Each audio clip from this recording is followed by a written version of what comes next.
All right, well, hello everyone, and welcome here to Piedmont, South Carolina for the conference championship game in the National Developmental Football League's 2021 season.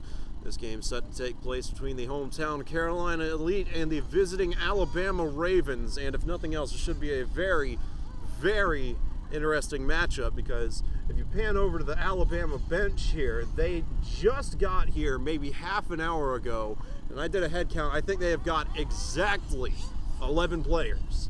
It is, definitely a long trip from Alabama, especially this being recorded on May the 8th. So the day before Mother's Day, I imagine a lot of folks would be hesitant to make an 8-hour trip or 6-hour trip, however long it may be for some of these guys up here for a semi-pro game.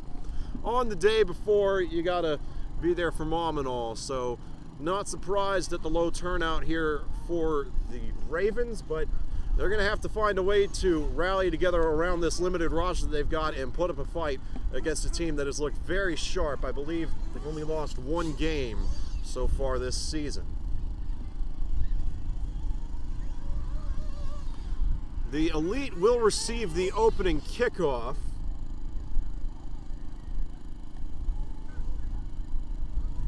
Going to be interesting to see which quarterback they send out first. They have at least 3 to choose from. Or 2, excuse me. Tyler Landrum wearing 11 instead of 12. The battle has been between him and Jordan Scotland all season long. Scotland has the bigger arm, but Landrum a bit more accurate with the ball. Landrum also a left-handed passer, if that matters or not. I know some coaches say it makes all the difference in the world, and some do not care one way or the other. Going to be interesting to see who comes out first.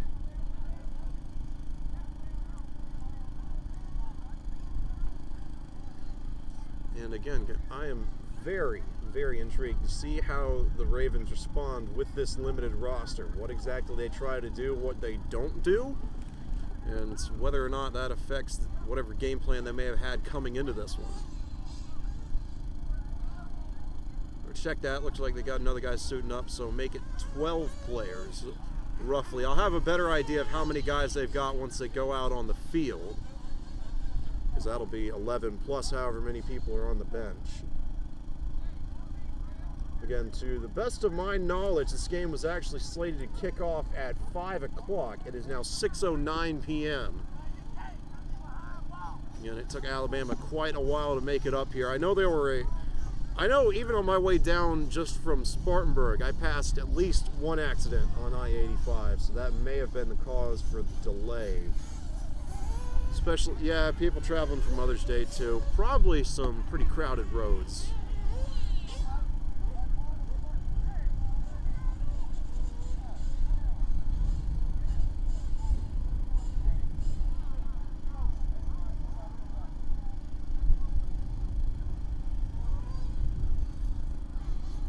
Yep, counting 12 players for the Ravens now.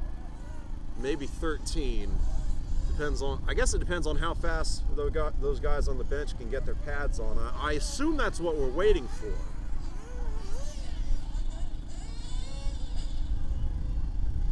As for the wailing noises beside us, we've got some RC races going on over at Shake and Bake Speedway. About, maybe 20 feet off to my left right now. Always an interesting venue. We love getting up on the racers' podium to record these games, but they won't let us do it when they've got guys up there. Probably a good call because I do feel like I'd be distracting them. So we are off to the side for today.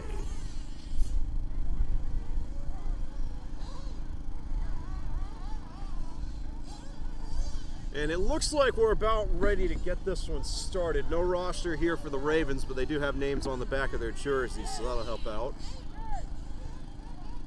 Actually can't tell who's back deep to return for the Elite. No numbers on the shoulder pads of their jerseys. So I've got to wait for them to kind of turn their backs to the camera. All right, and I think we're about ready to roll. Been a windy afternoon so far. It was pretty bad when we first got here around 4 p.m. It has since lightened up a little bit. It was blowing the stuff on my table all over the place. Now it's not as bad, but maybe gusty enough to still have some impact on the passing game, on the passing games, I should say, for both teams. All right, and the Elite starting to come up the field. Looks like number 50 for the Ravens is going to kick this one away. First quarter action ready to get started. Do want to let you guys know 6:12 p.m. probably going to be the time of the first kick, but I'm actually here by myself. We are using an automated camera system today, and it is not the fastest thing in the world. I've got it zoomed in pretty far, which isn't going to help out much, but if anybody goes off screen or if the camera can't catch up to them, that is why. The little remote we use just is not the fastest thing in the world. Though if that does become a problem, we'll zoom the frame out a little bit, and that should help with the panning some. Hopefully that doesn't become an issue, though. I guess we'll see how it turns out. A lot of ifs going into this game. Certainly an interesting matchup, especially given that, again, you just look at the sidelines here. I think the Elite might have 4 times as many active players as the Ravens do. Certainly have more depth on their roster here today. Player retention is a big part of semi-pro and arena football. And waiting on the ready for play. I think we got a few Ravens out of position. And there's the whistle. Wind's starting to pick up a little bit as we get ready for the kick. Sun is starting to dip down behind the clouds.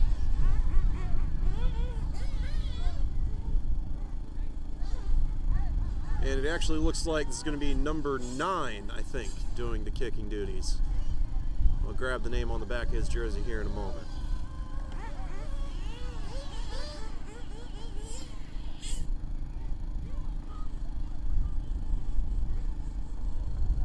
And now, just waiting on the kick. Not quite sure what the holdup is. It looks to me like everybody's ready, or nope. The officials are talking about something. I really hope it's not going to be one of those games where the umpire I've been doing too much baseball lately. I've been streaming some softball and baseball games from Chapman and Landrum High School as of late. I keep calling them umpires. It's happened for a couple of Elite games, a couple for the Carolina Predators as well. They are referees today and umpires when I go back to baseball next week. But yeah, they are talking about something. If you were able to tune in for the Seminoles game didn't actually get posted. Coach Childs just wanted film of that one. I think they didn't post that one to YouTube as kind of a way to get back at the players for losing the previous week. Coach Childs was not at all happy with their performance. I don't even remember who they were playing, but they lost that one 60-something to nothing. It was a road game that he felt like they should have at least been more competitive in. And so I think the trade-off there was that if his guys couldn't perform up to standards, they weren't going to put the games on YouTube anymore, and it seemed to have worked because they beat the Seminoles pretty badly in that one. I don't remember the final score. I think it was like 20-something to 8. So they have regained their YouTube rights, I suppose. But in that Seminoles game, they actually called that one off early because the Seminoles bench got pretty rowdy. But moreover, that one took a couple of hours longer than it should have just because the referees, could not get their stuff straight. Every time there was a flag, it would take them 3 or 4 minutes to figure out what it was. And there have been a handful of games like that, semi-pro, elite, semi-pro, NDFL, junior college, arena football. It happens about 3 times every season, and it's just something you got to deal with. So hopefully, fingers crossed, that they've got their act together this time around and can get the calls made in a timely manner, or better yet, they just go out there and let the kids play. All right, so we've had a Raven down. I guess he's stretching. Yeah, he's back up now. And, oh, yep, saw that one coming. The wind has blown the football off the tee. It's taken us almost 9 minutes to get this thing kicked off. It is not the best omen. But again, fingers crossed that this one, got a good 3-hour football game on our hands. Whoa, and a squib kick to start this one off, fielded by Brendan Red. Forgot to move the camera, and he's going to try to reverse field, heading to the right, and shed some tackles, now heading down the sideline, still loose. And do we have a kick return touchdown to start this one off? I did not hear any whistles as he was heading down. I don't see any flags on the field. Red has certainly got some wheels. We've seen him before. He was in training camp with the Upstate Dragons back in 2017, one of the fastest defensive backs they had on that roster. Though it does look like he might have been pushed out of bounds somewhere around the 30-yard line.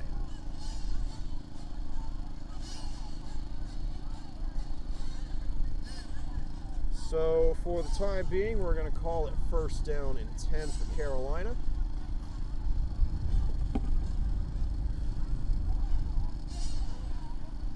Oh no, and we've got offsetting penalties, so the touchdown will stand. Just like that, the Elite on top, 6-0. That did not take long, and I've given the points to the wrong team. 6-0 in favor of the Elite. One play into this one. We've got I think it was about a 35-yard kick return there by Brennan Red, and oh boy, Alabama's already up in arms about it. If that seems to be a trademark of some of these outdoor games as well, coaches that take calls, I don't know that they necessarily take them personally, but they certainly like to argue. And here's hoping that we steer clear of that. That was what did the Seminoles in last time around. Yeah, actually called that game off with 2 minutes on the clock just because they are behaving so poorly. And the referee's still trying to get this one sorted out. I mean, I know what I heard and saw initially when Red was returning that kick. Didn't see any flags thrown. Like with my own two eyes, I did not see him on the field, and I never heard any whistles. So I'm not sure what the holdup is. I don't even know what the score is right now. And I guess we're just going to hold out and see whether or not the Elite send out their special teams unit or their offense. Though now it looks like we might redo the kickoff. Guess I'll drop it back down to 0 for now.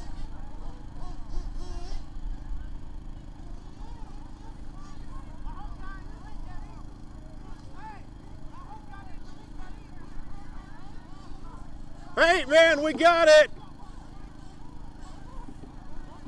Yeah, I don't know if you can pick it up on the mic, but Brendan Red actually looked out over the fence and asked if we deleted that. I said, no, we got it on tape. Again, I ain't got a clue what happened there.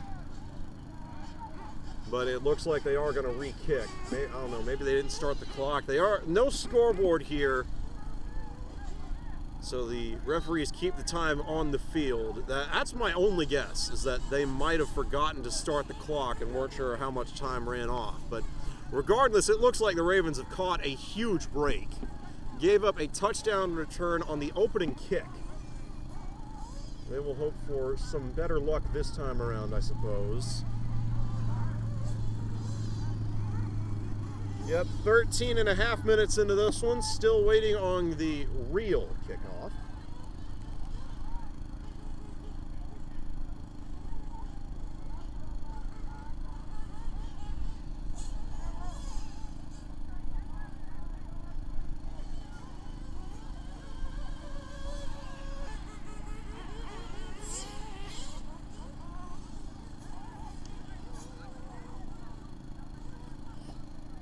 Current time is 6:21 p.m. Again, not entirely sure when this one is actually going to get uploaded to YouTube. The time it takes to get these things live really varies. And, okay, I've heard one whistle. The Ravens are going to use a different kicker now. And not much better of a kick. That one actually goes out of bounds. So it's no touchdown return, but certainly some very, very good field position to begin things here for Carolina.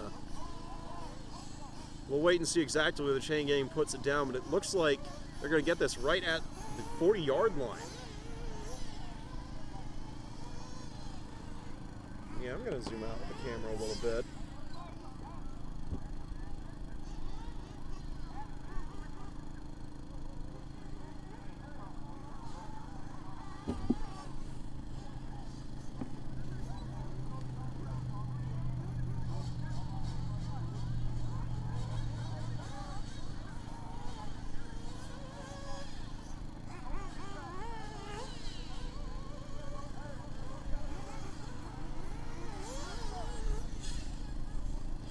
right, and so this is the first we're going to see of the elite offense. Looks like Jordan Scotland will start the game at quarterback.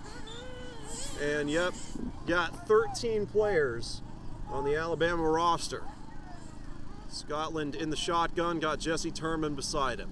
4 receivers in the set for the elite. They hand off up the middle to Turman, and he gets tripped up after a short gain.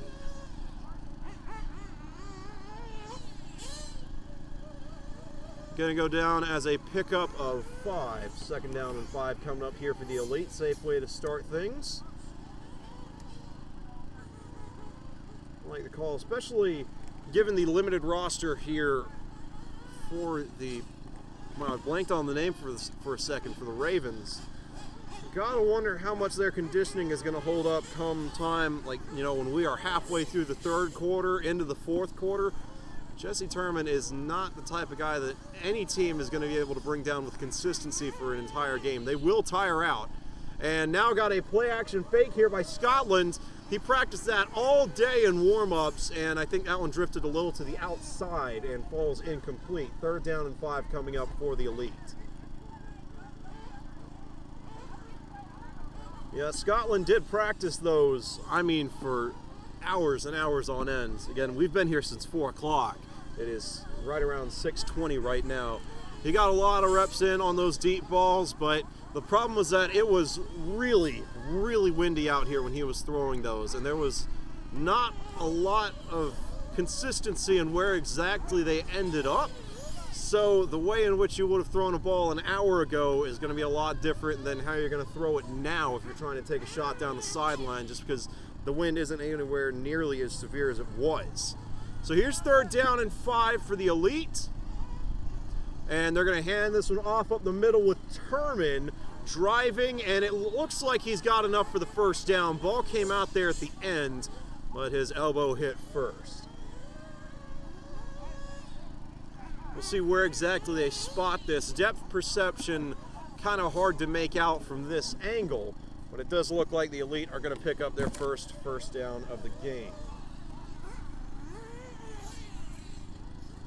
1st and 10 coming up on the near side of the field. Got press coverage with what looks to be a wide receiver on the outside. Might want to try to take a shot here toward the left.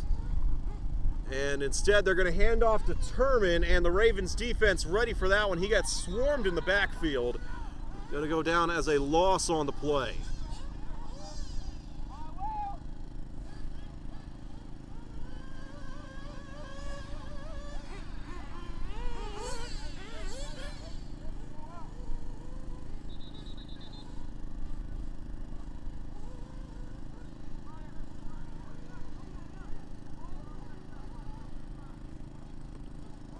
Second down and I believe 13.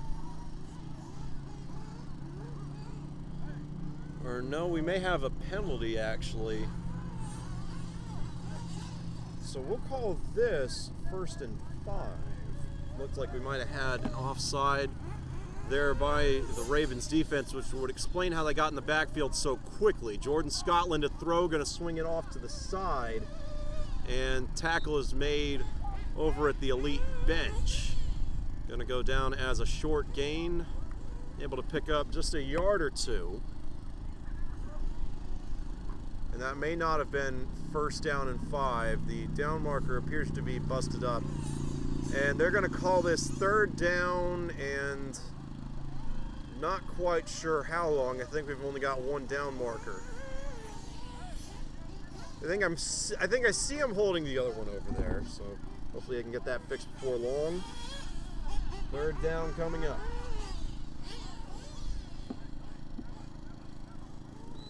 And got whistles before the snap. They definitely took their time. Might be seeing a delay of game here, not sure. And hang on, now I think they've changed the marker. That could be what this is about. No, it still says 3. A lot of confusion to start this one out.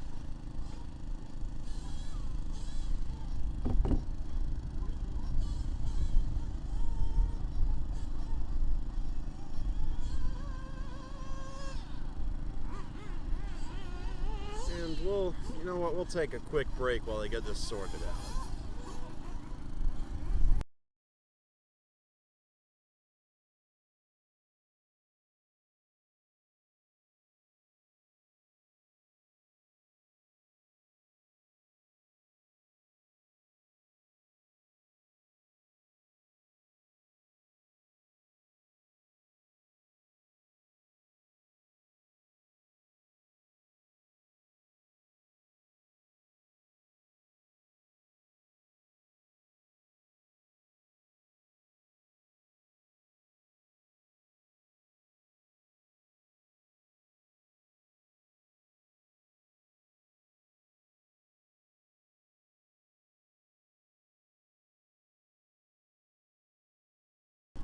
All right, so I think the Elite might have called timeout on that one. Maybe realized that the play clock was running down and shut it off before it had a chance to get penalized. Scotland back to pass, looking short, but now goes deep down the sideline and sails that way over the heads of everybody involved. Again, not entirely sure what the distance is, but that is going to bring up 4th down here for the Elite. I've just kind of got it at 4th and 10 as a placeholder for now. Again, the other stick on the chains appears to be broken, or is at least not currently in use. We've only got the one for the down marker. Though ball's right around the 50-yard line.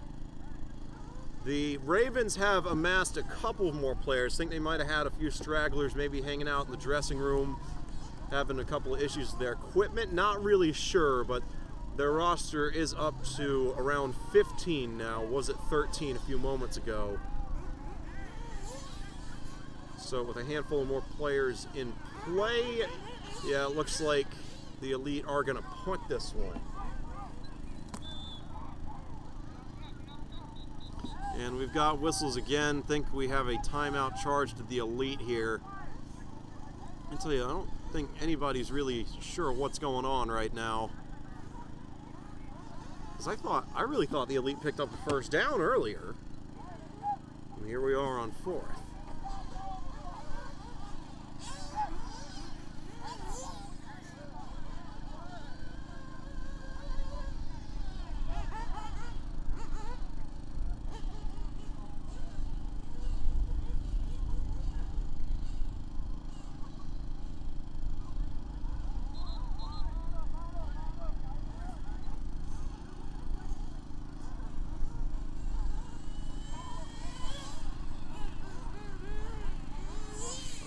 And fingers crossed that we can get a snap off here.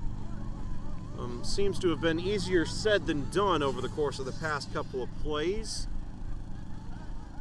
Back to punt for the Elite is number 20, Ronrego Adams. One of several bodies they keep in their running back core, and oh, that's a nice punt. Has some good spin on it and does hop out of bounds. Might have shanked that one off to the left-hand side a bit. We'll see where exactly they spotted. Again, depth perception, kind of tough to calculate from this angle, but we do have markers every 10 yards.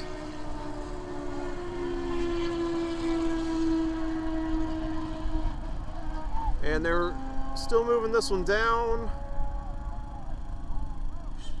Ball is actually not spotted and may have had some kind of penalty against the Ravens because they're still moving this one back. It's spotted now, and Alabama's going to set up shop. We'll call it the 24-yard line. So the line to make is going to be at 34. 1st down and 10 for the Bama offense. We'll see what they've got dialed up. Again, got a few more players starting to filter in, though by no means a complete roster. I think only about 17 guys available now. We'll have to do another head count. Maybe closer to 16, because that would be 11 on the field right now, and I'm seeing 5 more suited up. So yeah, 16 players available at the moment.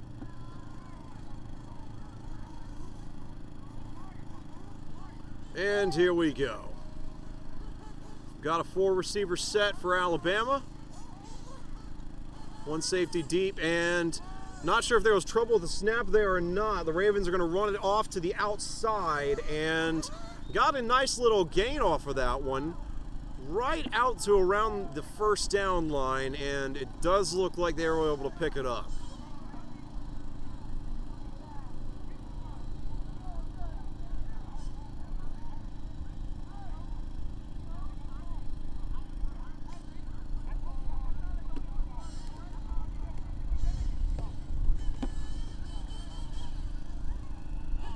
So we'll keep it at 1st and 10 for the Ravens, or nope, they've changed it to, it's actually going to be 2nd down and 2, so a run of 8 yards. Here's 2nd and 2. That elite defense kind of cheating up here. Got a quick throw to the outside. Pass is caught. I think he got enough for the 1st down, but not much after that.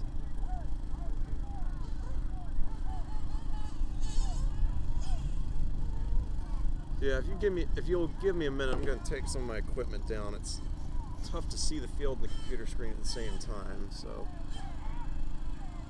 we're in the huddle. I'm going to try and take this down.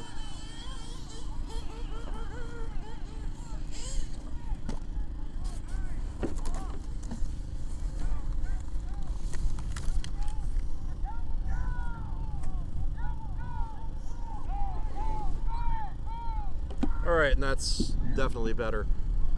Sun's still out, so I can't see the screen as well, but you can at least look at that and not have to worry about the microphone audio being muffled.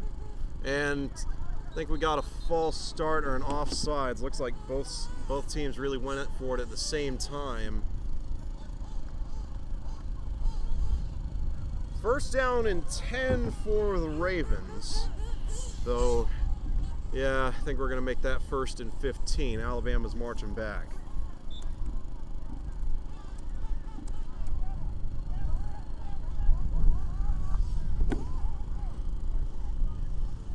We'll see how they handle the increased down and distance here.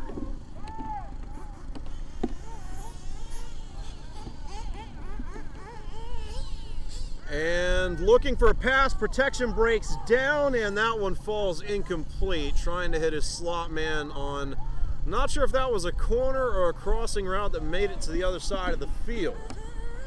Really could have been either one. Didn't see where he started, though we do have a flag not really close to where either of those guys were. Not sure what this could be. May have just fallen out of his pocket.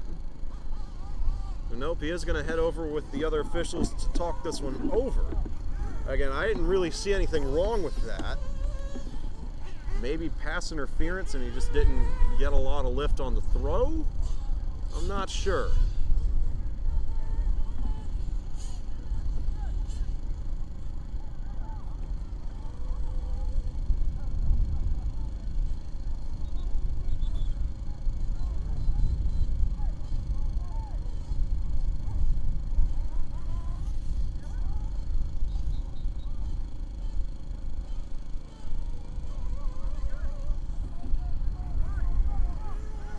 All right, yeah, they're calling it 2nd down and 10 here.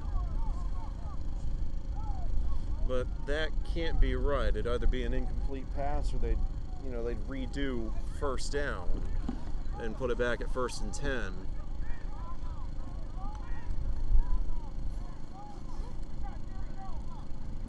Starting to look like this is unfortunately going to be one of those games. Fingers crossed that they get their communication issues sorted out. All right, so we're just going to roll with it. Call it 2nd down and 10.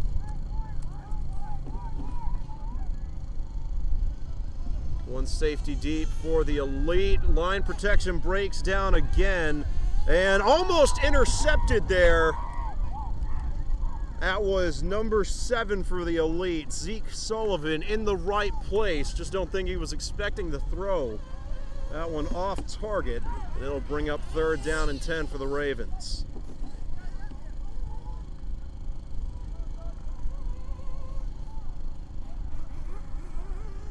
Carolina making one substitution. Looks like they're swapping out a defensive end for a defensive tackle, trying to get some bulk on the inside.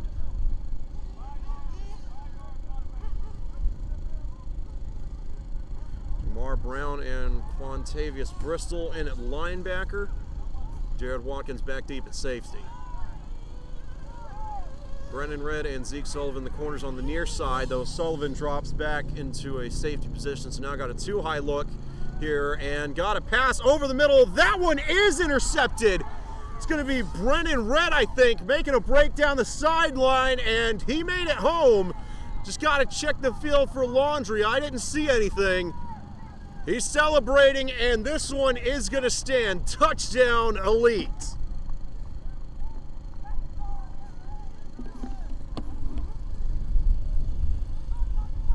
So the Ravens able to dodge a bullet on that first one.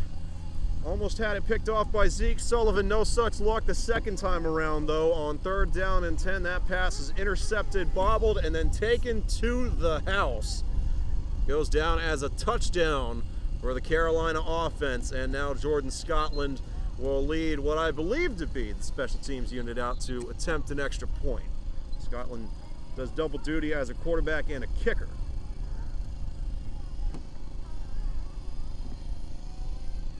Though here it looks like they're lined up to go for 2. We'll see what Coach Childs has dialed up. 4 receivers set.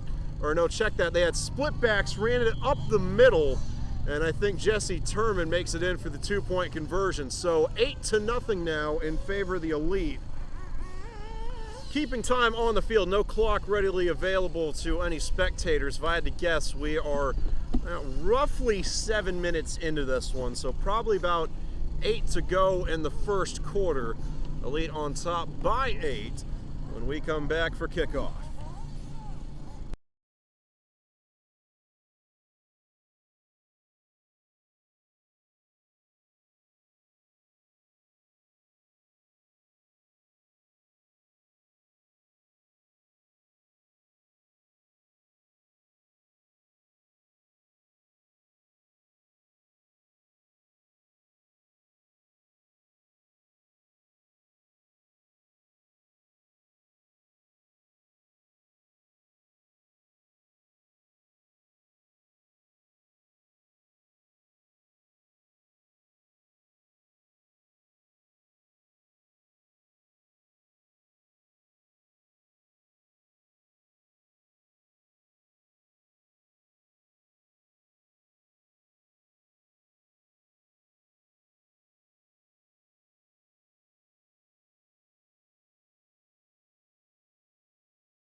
All right, looks like we're about ready to go. The referee is counting to make sure both sides have 11 men on the field. I think we've got a new kicker, or at least a new player, going to try to kick this for the Elite. Saw Jamar Brown kick a few during warm-ups, though it looks like this one is going to go to Ronrego Adams.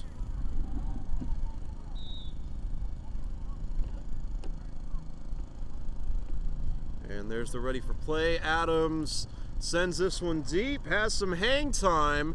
Nice looking kick to start things off, and almost kind of lost the ball for a second and then gets swamped by the Elite defense. I think 3 or 4 players might have been in on that tackle for Carolina. Ball comes out to, we'll see where exactly they spot. It's either the 25 or the 35, somewhere in that neighborhood. And it does look like they've gotten the chains repaired. And they're going to spot this right at the 30, or yeah, the 30-yard line.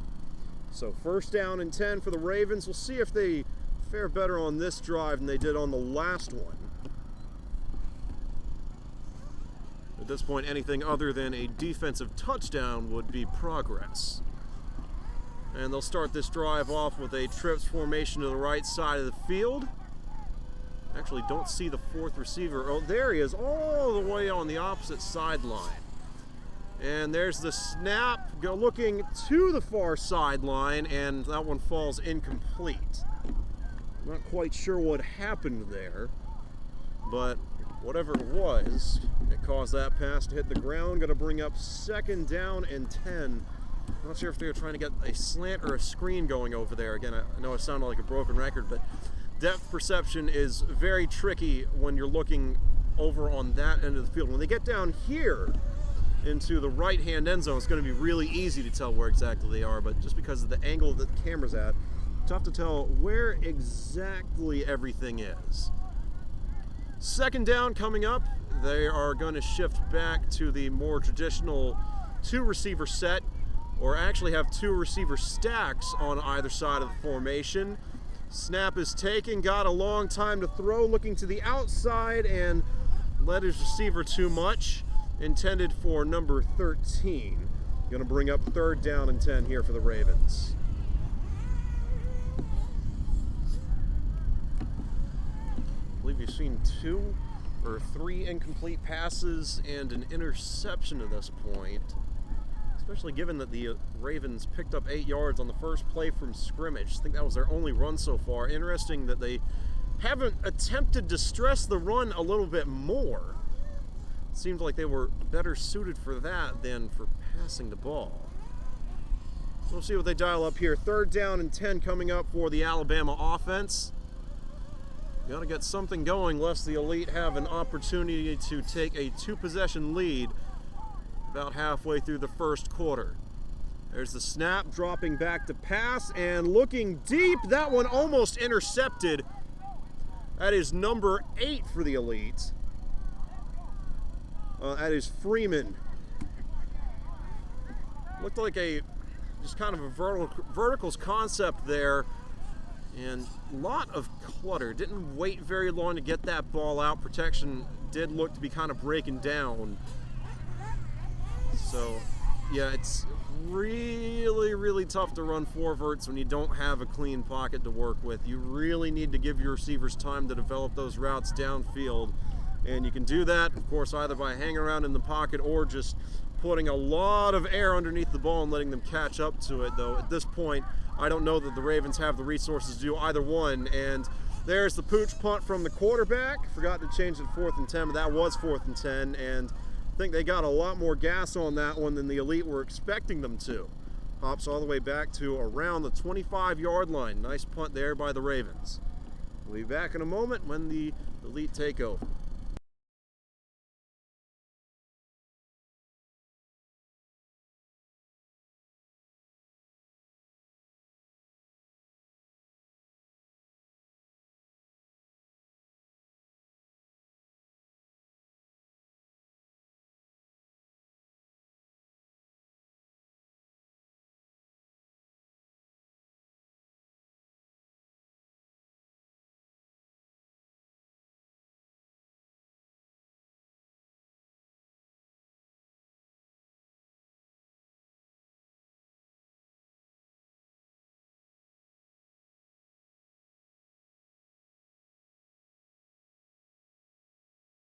And we're back. Split backfield look for the Elite. They hand off to Turman, and he breaks it to the outside, gets loose, runs the man over, and then is tackled from behind.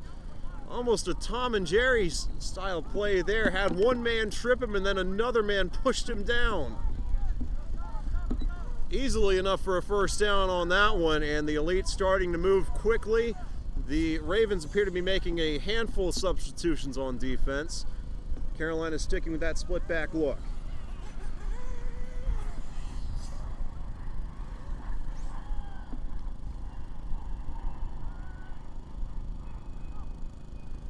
And Scotland hands this one off to the other running back, or check that, that is Tyler Landrum in at quarterback now.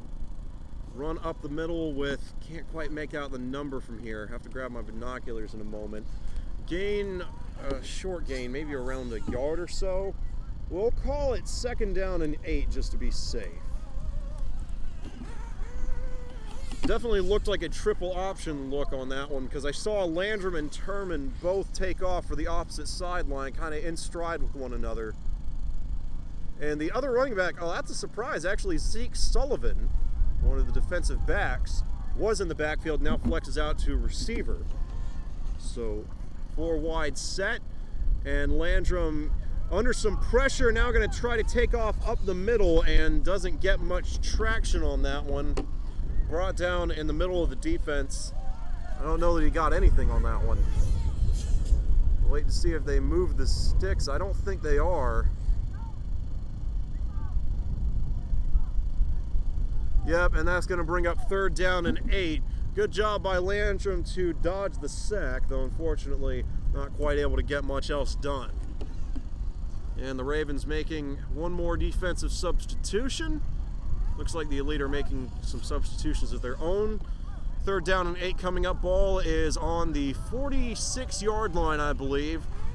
Trips to the left side of the formation. Keep in mind, Landrum is a left-handed passer. And Landrum, looking left at least, slings it over the middle. That one is caught. And still moving. Oh, still on his feet. Gets loose. That's Tron Hill. And Hill gets pulled down from behind, though the referees are signaling for him to come back. Got some arguing out on the field. I didn't see any flags thrown. Great job, though, by Tron Hill to break those tackles. And I see the head official telling something to Coach Childs over on the Elite sideline. Not sure what it was. And they appear to be moving the chains forward a bit. I think they're going to call it maybe a hold and a spot foul. So I think that's going to bring up 3rd down and 5, perhaps. Nope, now they've switched it to 4th down.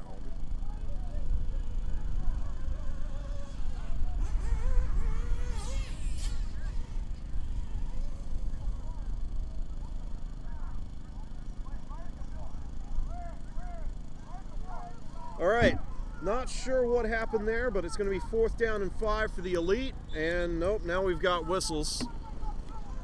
I think the Ravens are arguing that they didn't have enough time to substitute.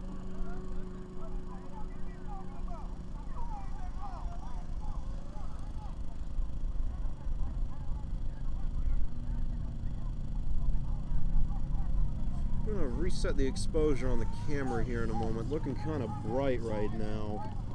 All right, so 4th down and 5 here for Carolina. And yep, it's going to be one of those days. Flags before the play starts. I'll go ahead and fix up the settings real quick.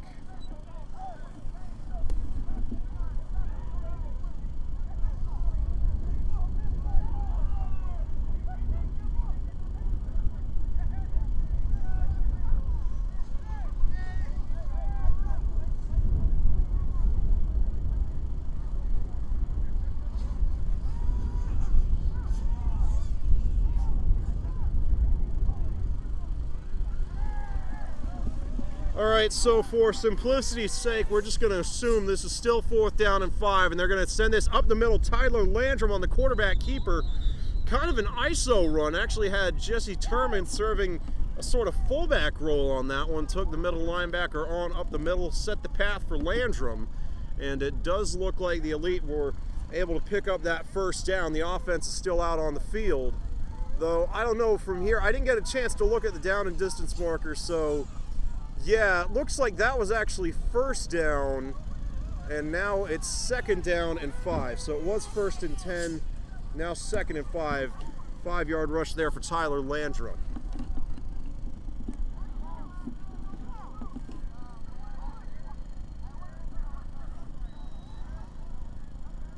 And I think we got a timeout issued to the Ravens sideline. Man, I don't know what that coach is mad about, but he has been furious about something for the past couple of plays, and now he's jawing off to, looks like one of the Elite players. That is in very poor taste for a coach to, I mean, jawing off to your own players is one thing, and jawing with the officials is another thing, but I don't know that I've ever seen a coach get mad at an opposing player. That's not right.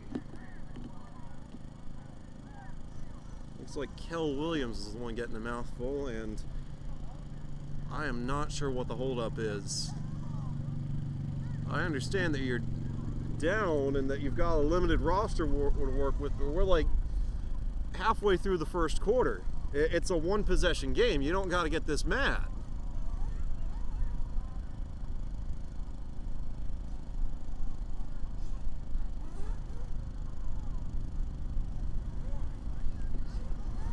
Third down and something.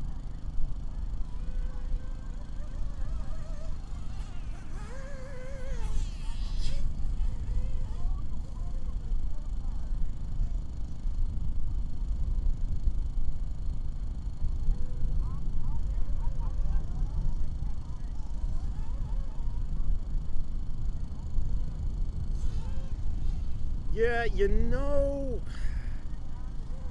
I hate to be that guy, but idle hands are kind of the devil's workshop.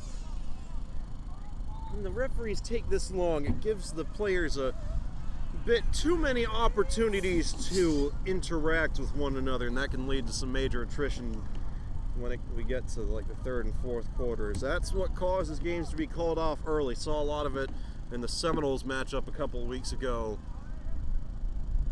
The Elite did come out victorious there, but there was a lot, I mean a lot of fighting. All right, so very, very roughly, take it with a grain of salt, 3rd down and 5. Landrum back to pass, looking deep, now rolls out of the pocket. Gonna try and do it himself, has a lane over on the sideline, runs into the Alabama bench, and we'll see if that was enough to pick up the first down. It seemed like he was running long enough to have gotten the yardage.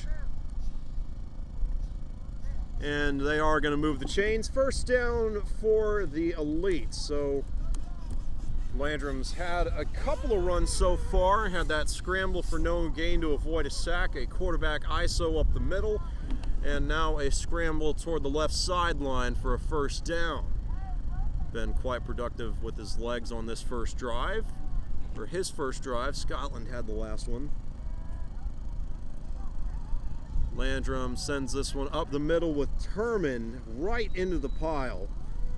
Do not need 3 guesses to figure out what the Elite's game plan is today.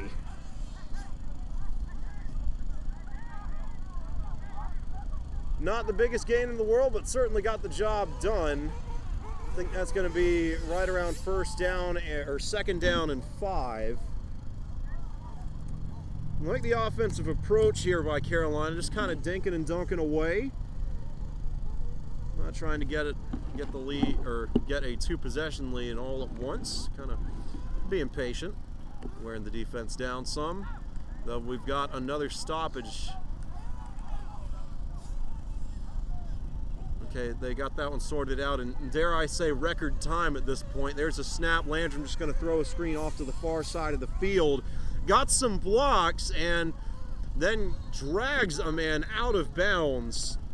I think that was enough for a first down. Can't see which receiver that was with the catch. And I think that was Tron Hill. Not 100% sure, but it looks like he was the one that tossed the ball back to the official. First down and 10 for the Elite.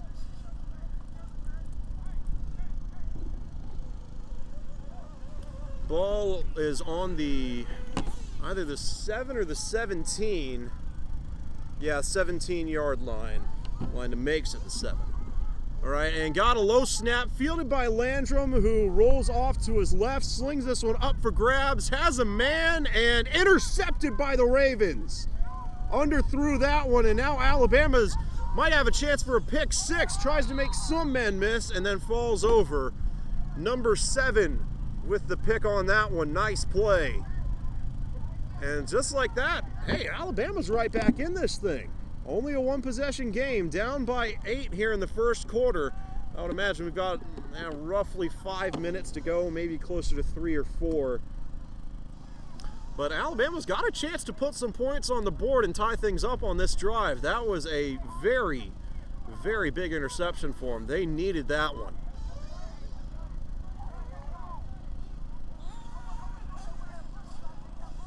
As for what happened on that play, I personally can't tell you, because there is I'll try and pan over so you can see it. If you look over too far from where I'm sitting, you run into this big power pole, or, well, it's actually a light. But the camera can see the corner of the end zone. I actually can't, so I didn't see how that got intercepted. It was caught on video, but it looked to me like Landrum just didn't really get his feet set and airmailed that one. Had a defender kind of off to the side, but because it hung in the air so long, he was able to catch up with the ball and just make a nice play. First down and 10 here for the Ravens. Ball is right around the 50-yard line, and they're going to roll to the right. Had a man open in the flat, but instead going to go deep. Oh, man, and almost intercepted. Zeke Sullivan had it in his hands and could not bring it in. I cannot believe he made that throw downfield. Powell was open in the flat. That's the first read on any kind of bootleg like that.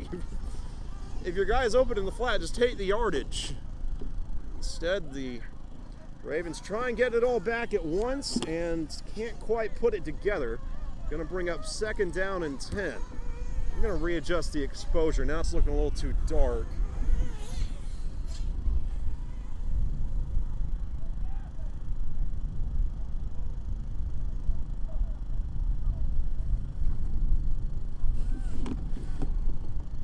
Yeah, that's much better.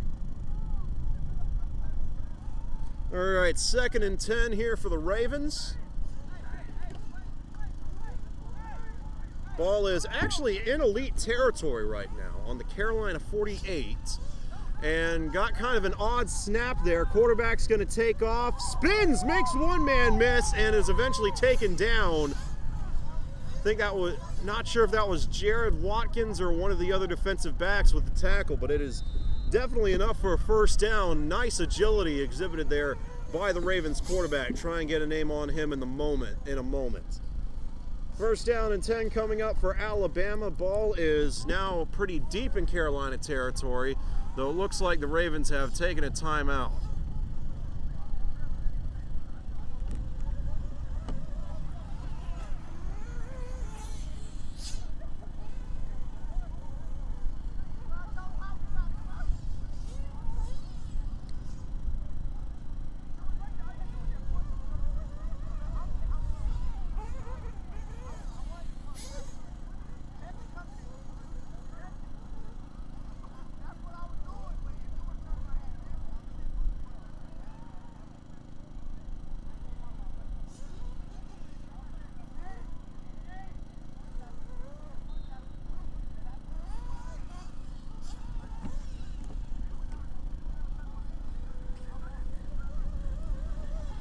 All right, and I heard the ready for play.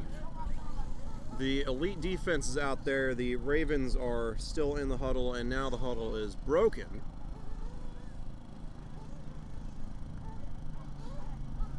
So here we go. See what Alabama's got cooked up here. First down and 10. Ball is on, I believe, the elite 34. Sun's starting to set here in Piedmont. Split back look for Alabama. And there's the snap, gonna drop back to throw. Now the quarterback, started to take off and outrunning the camera. He didn't miss anything. That one falls incomplete. Brennan Red in coverage. Might have gotten a little push on the receiver after the fact, but I think it was uncatchable. It was well into the end zone by the time it hit the ground. So that's going to bring up second down and 10. Surprised by the ability of that quarterback to hang in the pocket. I thought he was just going to take off for sure, but he threw that, at the last possible second. Second down and 10 coming up.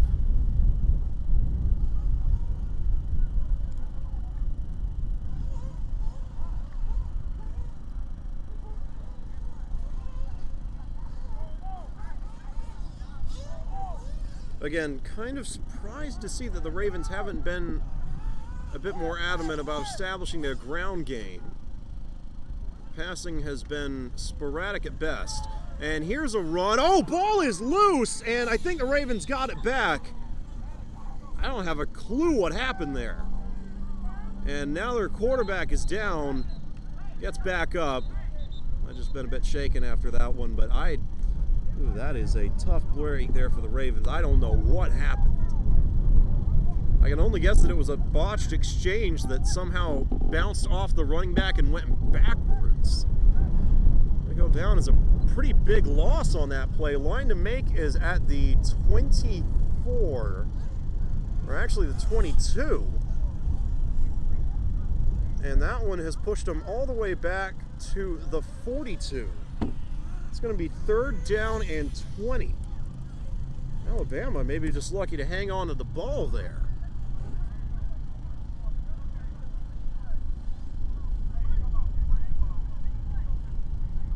And here's the Elite on the other side of the field. I was about to say, I would think we're getting pretty close to the end of the first quarter. So Carolina might be anticipating that and is gearing up to flip to the other side of the field. They are heading in that direction.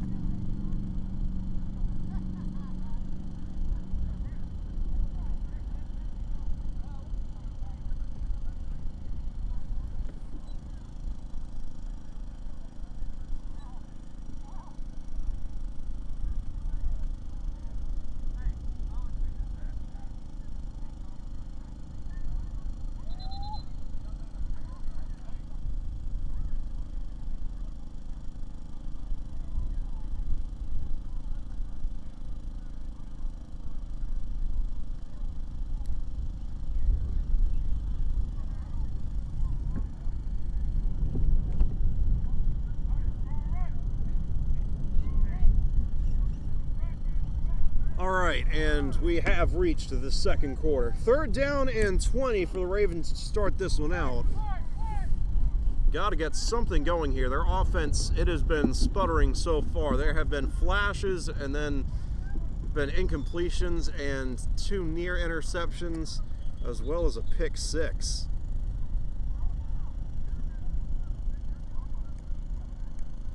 And we've got another stoppage. That seems to be a theme we're running into here.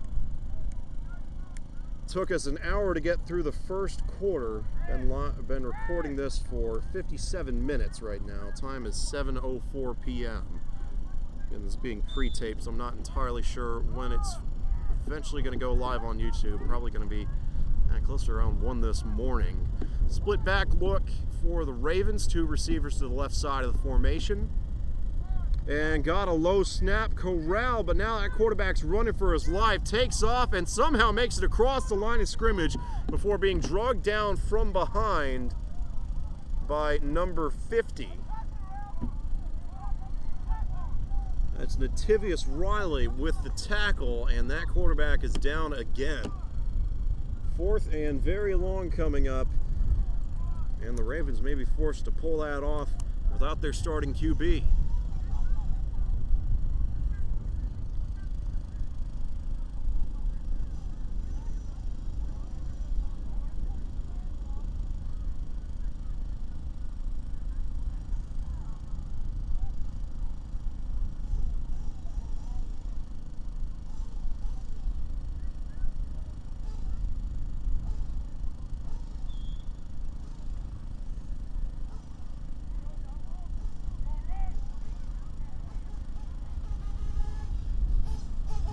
Nope, number 2, no name on the back of his jersey, but that is the quarterback. Gonna go at it again. We'll call this 4th and 15. They've got a long ways to go, but they will go for it. Split backfield, and now looking toward the sideline, overthrows everyone. And that's gonna be a turnover on downs, I believe. Unless we had some kind of penalty on the last play. I would have thought that was 4th down, but I don't know, with this game, you never really seem to know.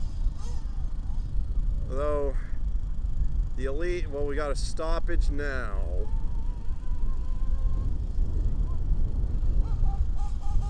And there is an Elite player down on the field. And he's back up.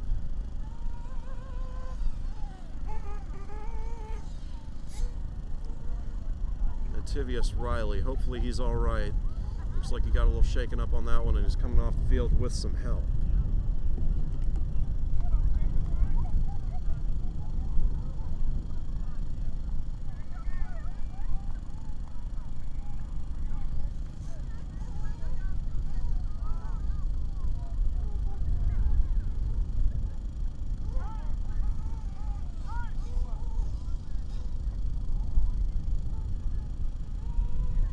All right, and I think we had a penalty on that last play that gave the Ravens a first down. That's the only real explanation I can come up with, because they threw an incomplete pass. They certainly didn't get a first down that way. But their offense is still on the field, and the down markers have been reset.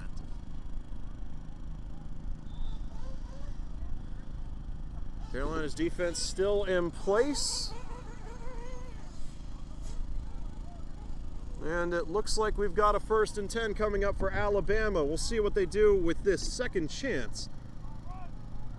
Got a new breath of life. Down 8-0 here, about very roughly a third of the way into the second quarter. Clock not really a factor at this point in the game. And low snap, corralled, and now that quarterback throws right as he goes to the line of scrimmage, and that one was knocked away and I think almost intercepted. Looked like for a moment that both sides had a shot at it, but it eventually falls to the ground. Brings up 2nd down and 10. Really not a bad pass there. Certainly into tight coverage, but a catchable ball thrown by the Ravens, but nobody able to come down with it. That's the second time that that quarterback has acted like he's going to take off and then launched it, right as he's gotten to the line of scrimmage. Don't know if that's been something he's been doing all season, but it has caught the Elite defense off guard a few times. 2nd down and 10, the Ravens taking their time in the huddle. Really taking their time.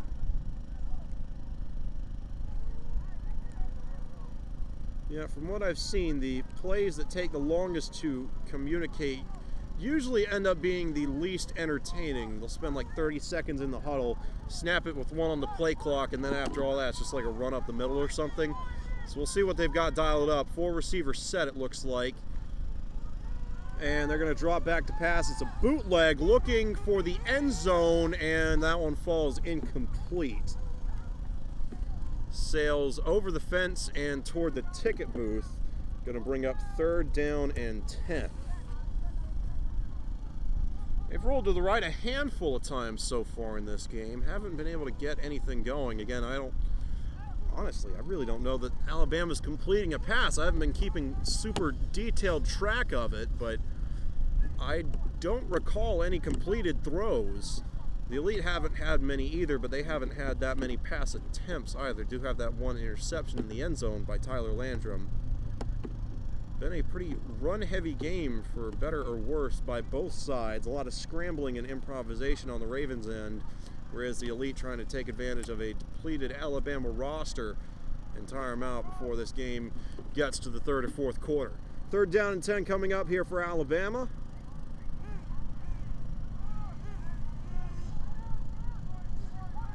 Sticking with that 4 receiver set.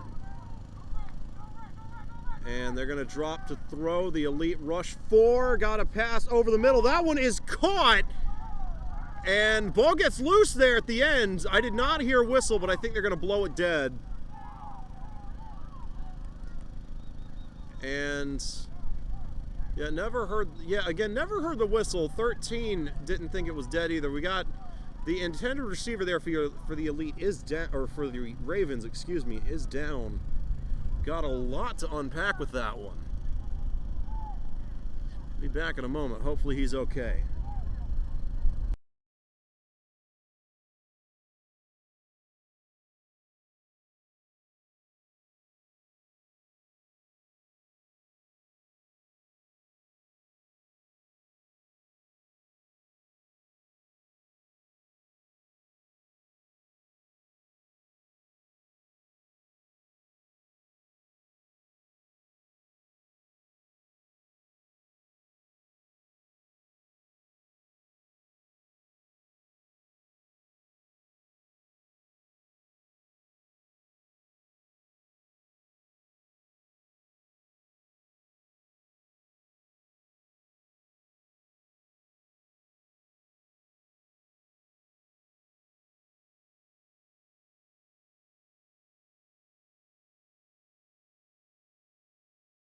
Okay, and it looks like he's back up.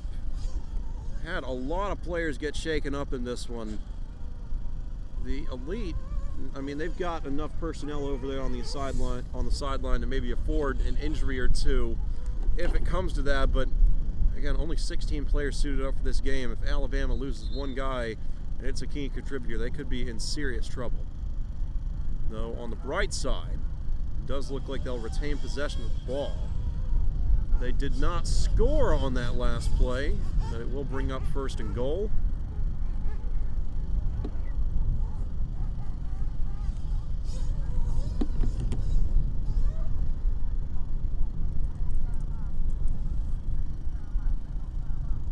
I would be quite surprised if this is anything other than a run. The passing game has been iffy at best, and that quarterback has shown some wheels as well. Even something as simple as a little read option or quarterback sweep could serve them quite well here. Though, looks like the Ravens might be having some trouble getting lined up.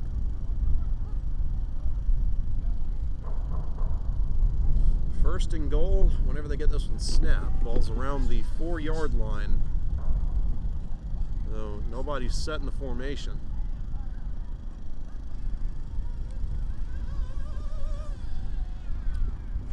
Not sure what the holdup is. I don't see an official over there, but we got one walking over.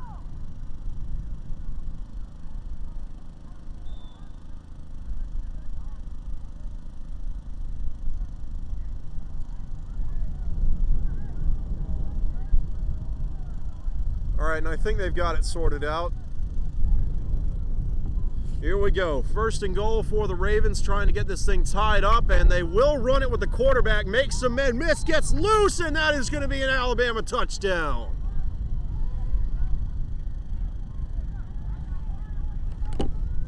And the Ravens coach is signaling for 2. He wants the tie. Going to keep the offense on the field, though. Judging by the kickoff, I don't know who would attempt a PAT here. So we will see a 2-point conversion attempt for Alabama. Make it 8-6. Trying to make it 8-8 with a successful conversion here.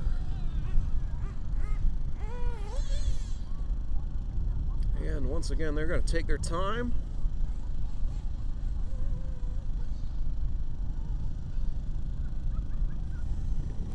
All right, now they break the huddle. Let's see what they've got dialed up. That quarterback continues to give the elite defense problems. Wonder if they'll try and run it with him again here.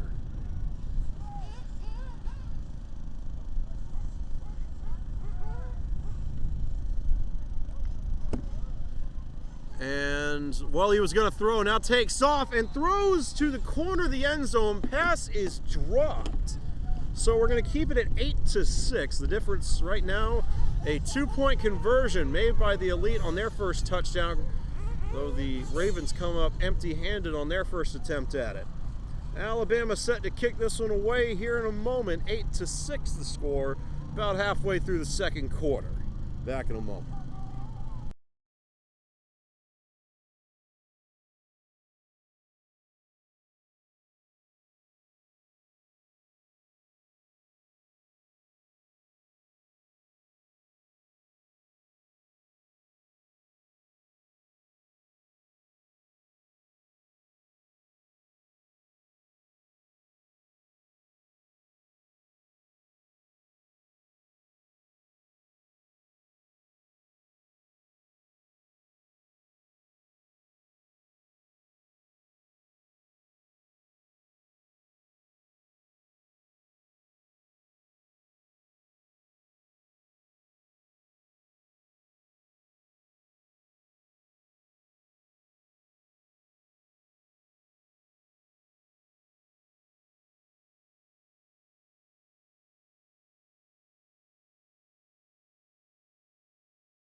All right, and it looks like Alabama is about ready to send this one off.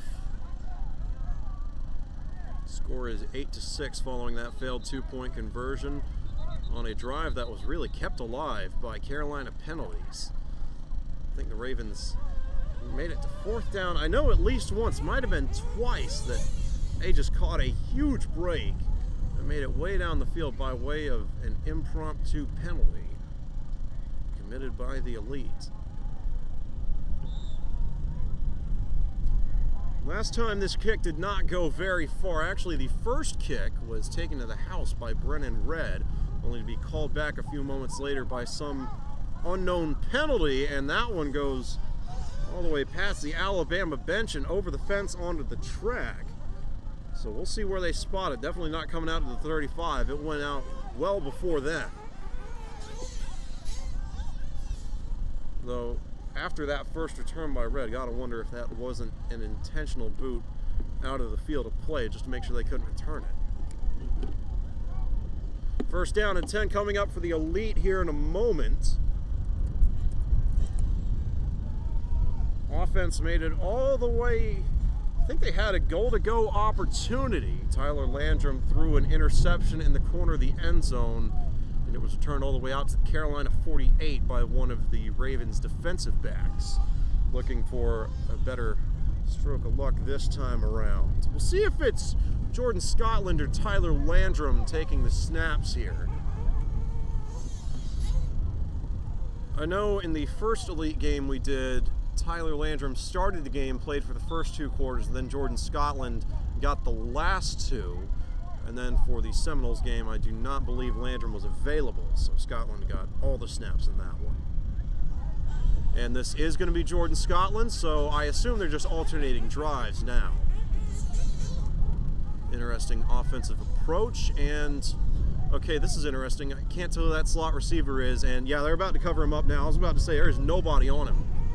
2 receiver set here for the Elite. 2 guys on either side.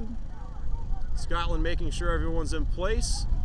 And there's the snap. Line holding up well. Scotland looking long. Gonna sling this down the field and almost intercepted. Tron Hill, the intended receiver, threw that one into double coverage.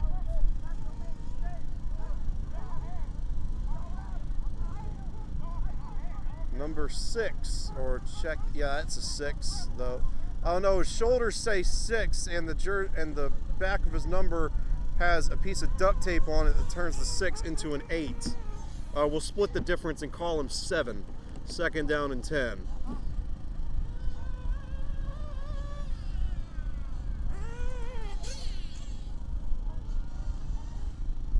Scotland and, yeah, both sides been pretty content to sling these things down the field. Seen a lot of shots down the sideline. Not a lot of successful shots, though. Both defensives holding up quite well so far. 2nd down and 10 coming up. Ball looks to be around the 40-yard line. And Scotland back to pass, has all day to throw, looking across the field and throws into double coverage again. Not quite sure what he saw in the defense on that one. Intended receiver was, can't grab the number, he's facing to the side of the camera right now. And now he's starting to turn a little bit. That is Zeke Sullivan. Trying to get it to him on the corner route. 2 consecutive corner routes thrown into double coverage by Scotland. Lucky that neither one's been intercepted. First one went a little too far. Second one was a bit high. Here's 3rd down and 10. Gotta wonder if he's gonna throw another corner. Here we go.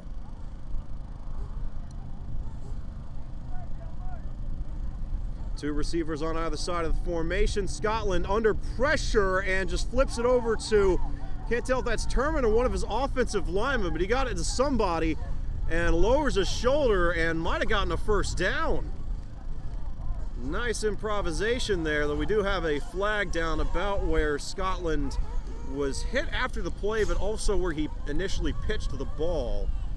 I didn't see who was carrying that one. I think that's him getting up now. That's number 50. Yeah, Nativius Riley. So if they pitched it to him, it probably would have been an offensive lineman. And they can't receive forward passes.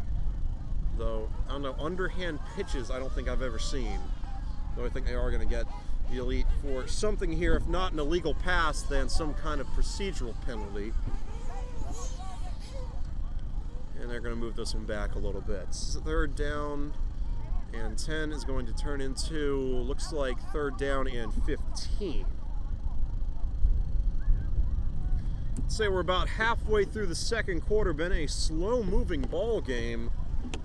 The officials have taken their time, but both teams have been quite deliberate in their approaches as well. We have not seen the Elite go as fast as they usually do. They don't necessarily huddle up on offense, but they don't exactly run a no-huddle either. It's reasonably fast, about mid-tempo, though. For better or worse today, they've been slowed down.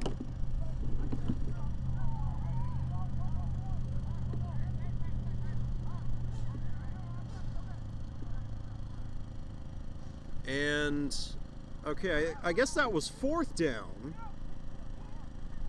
And got something going on here. Tron Hill trying to force the fumble, instead comes up with a lot of jersey. So that one is punted away out. Again, I'm going to assume it was fourth down, and I just miscounted, though. 2 incompletions and then some kind of penalty. Unless they immediately blew the play dead when Riley caught the snap, I'm not sure. But we got a flag all the way back at where the ball was kicked. Not sure what this one's about.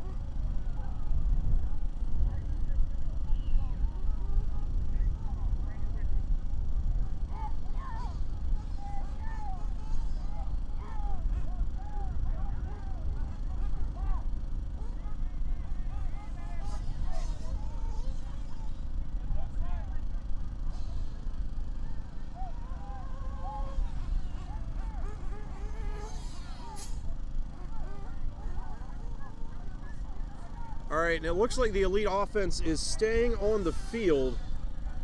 Not sure what happened, though. I'm going to assume it's still fourth down and 15, and it looks like they're just going to kick this one again. Ronrango Adams going to try to send it away. See if he gets any further than he did last time. And there's the kick. Oh, shanks this one, heading for the Alabama bench, and does take an Elite bounce, but not by much. Not as good as the first punt by any accounts. It's going to be spotted around the 35-yard line. So solid starting field position for the Ravens when they head back. Are you kidding me? We've got another flag. Though I think he might have just dropped that one. He's been hanging like all the way out of his pocket the whole time.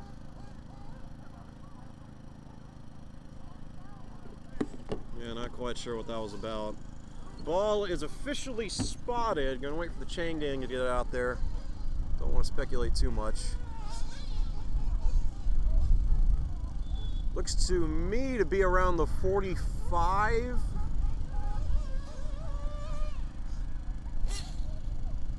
Yeah, 44 or 46-yard line of the Ravens. So a pretty short field to work with here. First down and 10 coming up for Alabama. If I had to guess, say we've got around 5 minutes left to go in the second quarter here.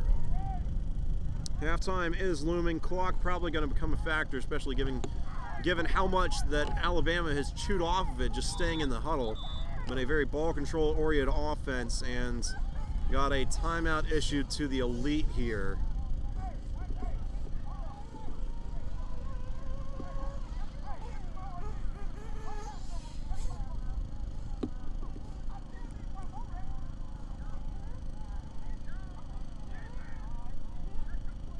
Oh, and it looks like that one was actually taken by the Ravens.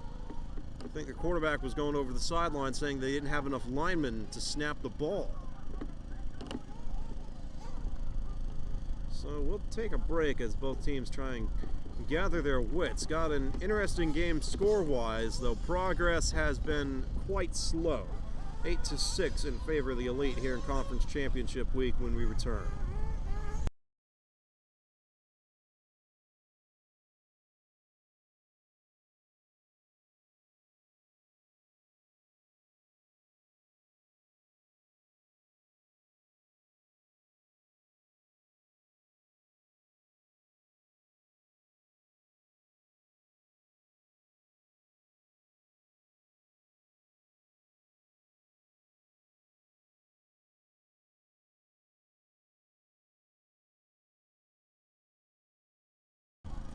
All right, and that timeout is over. Ball is right around the 46-yard line. First down and 10 coming up for the Alabama Ravens, trailing by 2, but we're able to force a punt from the Elite on their last drive. We'll see if their offense can hold up their end of the deal. 2 wide receivers on either side of the set. 1 running back in the backfield. Here's the snap. 2 is going to drop back to pass, looking very long. Slings that one over the heads of everyone involved. 5 or 6 yards away from the closest defensive back. He had a lot of heat on that one. And because why not? We've got a flag down in the backfield. I don't know what they possibly could have seen. I can't even tell who they're calling this against. The Ravens are kind of blocking the official there. No, it does look like Alabama's starting to backtrack a little bit. Oh no, I think we might just need some kind of gentleman's agreement to mutually decline all penalties in the spirit of making sure the game doesn't take 4.5 hours like it has in the past. I know there was a Huskies game against the Blue Storm a couple of months ago. It was right around 3.5 or 4 hours. They would not stop throwing flags in that one. It was insane.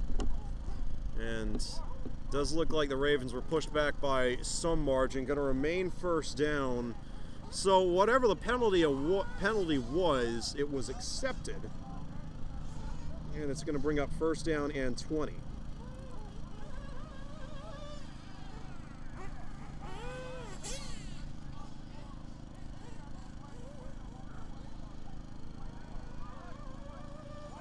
Ball's moved back to the 36-yard line. And sticking with these same personnel, though they're packed in a little tighter now.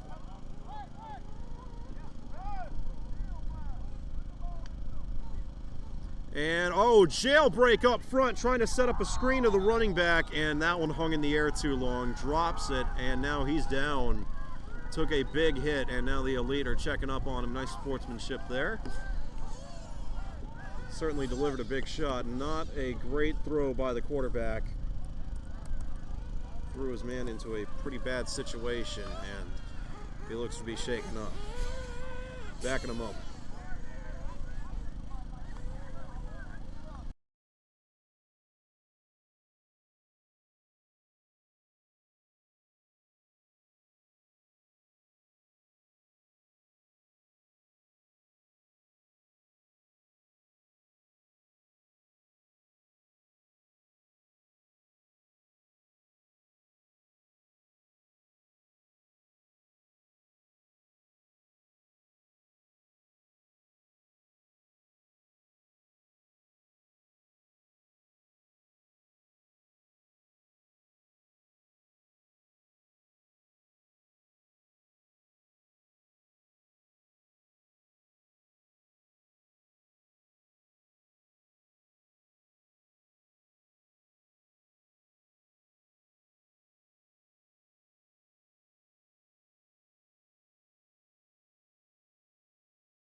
All right, so I guess he was okay.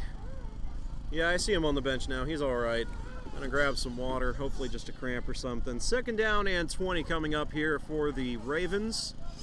Just trying to find some kind of consistency on offense. I mean, they have scored, but it has just been a very very sporadic game, and we've got yet another stoppage.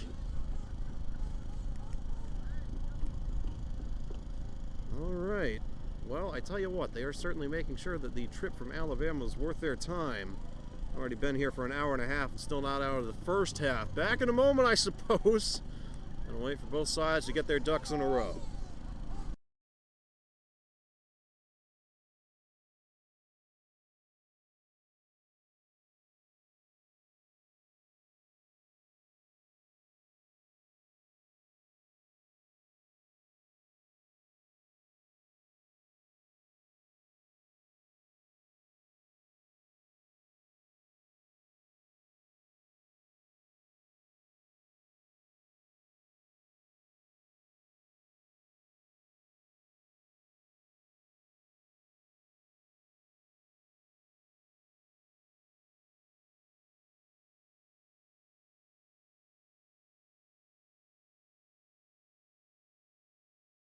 Yeah, you know, I haven't been keeping super tight track of it, but I gotta wonder where all these coaches keep getting all these timeouts. They both had to have used at least 3.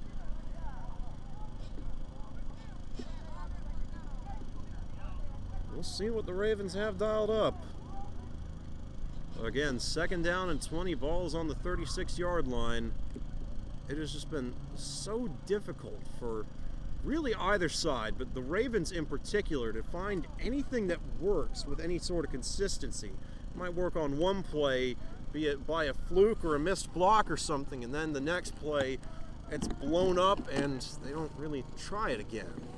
Seen a lot of passes and a lot of incompletions.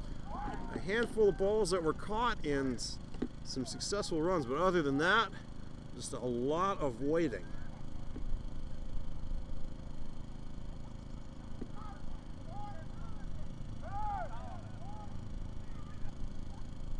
Here we go, finally going to get a play off, hopefully.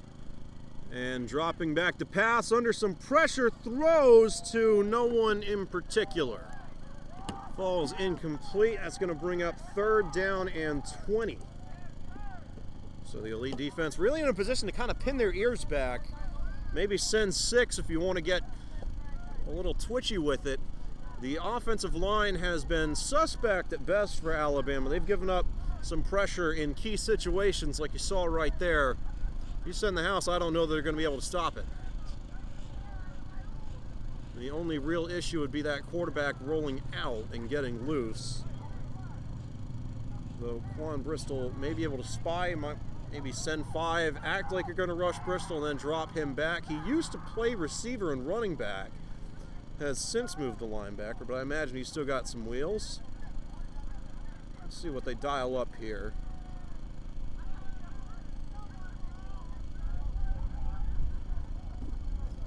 Alabama's got to find a way to find some kind of weakness in this Elite defense. I mean, it seems like they've tried everything except like straight up Georgia Tech style triple option and a bunch of trick plays. 2 receivers on either side of the formation, and they're going to throw here, trying to set up a screen, and now the quarterback has to take off, and he's got some room, is drugged down from behind. I don't think he made the line to gain, but he got pretty close. Looked like a gain of about 13 or so yards. We'll see where exactly they spot this. Again, I don't think he got the 1st down. It didn't look like a 20-yard run to me. It was a nice one nonetheless.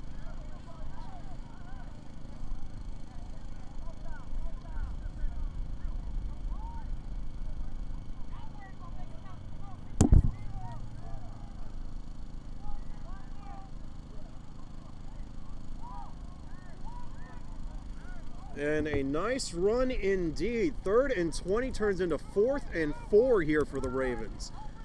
A 16-yard quarterback scramble. Let's see if they run him again here. That is how they scored that touchdown. And they're going to throw. Now he's slinging this all the way outside of frame. Pass is caught. Carolina's trying to say he's out of bounds, but that looked like it was good to me. Tough to, yeah, now that they mention it, I actually can't see where the sideline is. Yeah, I mean, the Elite are the home team, so I guess I'd just say that's on them and give it to Alabama. They could use a break anyway. And it does look like they'll give them the completion. First down and 10 coming up for the Ravens. That will certainly help their morale as we inch closer to halftime.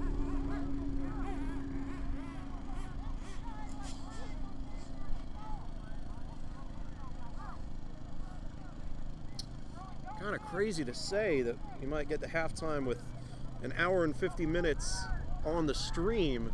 We got in and out of the Carolina Thunder game last week in 3 hours, and that was with a full 20-minute halftime break and media timeouts. And got another completed pass here, number 81 with the catch, and the Ravens moving quickly.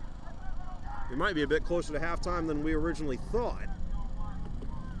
Not a big gain on that one. I think that's going to pick up around 5-ish. Not quite sure where he went out. We'll call it 2nd down and 7 just to be safe. Though after that rush to get back on the ball, the Ravens have just huddled back up like normal.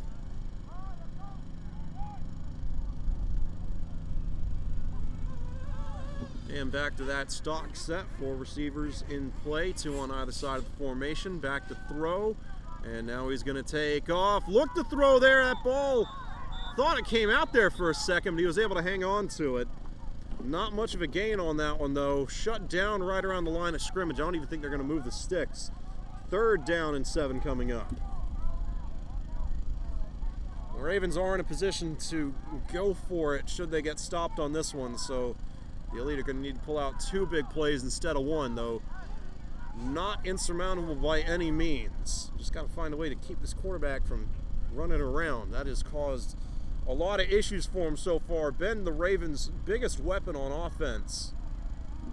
Though they have seriously controlled time and possession as well. It feels like it has been forever since we saw Jordan Scotland or Tyler Landrum with the Elite unit out on the field. They've only had 3 possessions the entire game.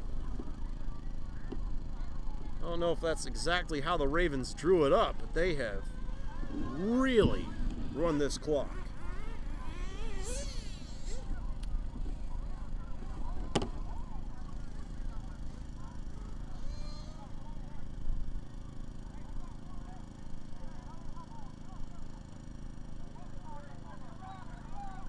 Ball is on the 25-yard line. I think there's a chance the line to make may actually be the 24.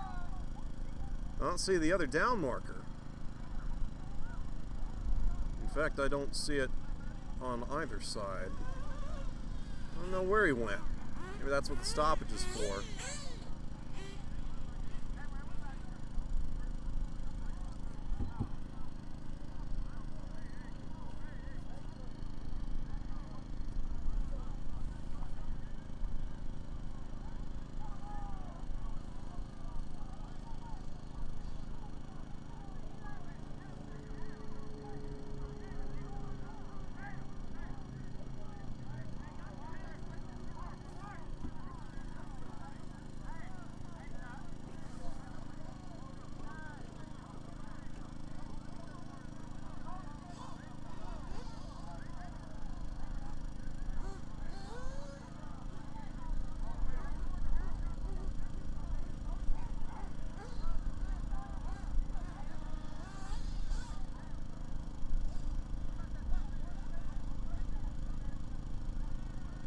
Yeah, it looks like they're showing off with each other over on the right side of the frame. I don't know if you guys can tell, but I have got no idea what's going on here.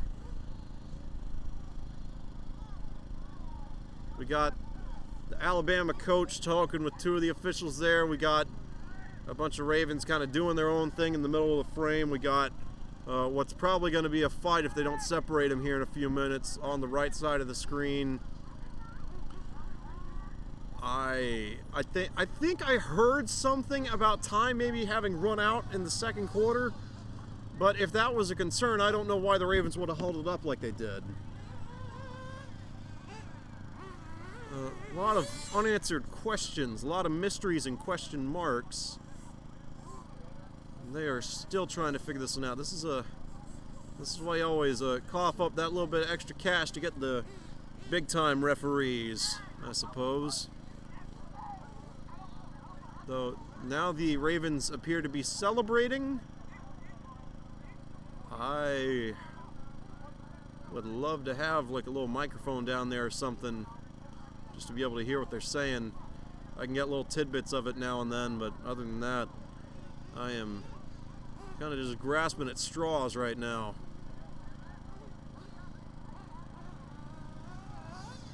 And this is still all in the second quarter, mind you. We haven't even hit halftime. We are running up on what could be the longest outdoor football game of all time.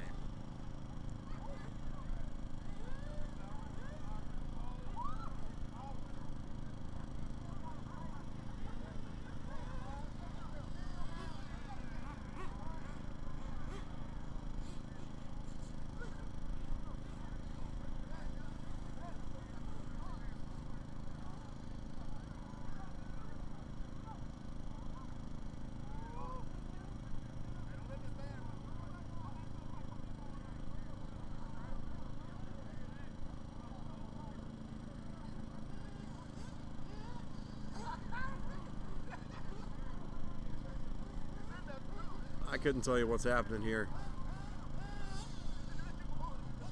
I guess I'll just mute it for now, or no, now the officials are coming back out onto the field. Took a smoke break, I guess.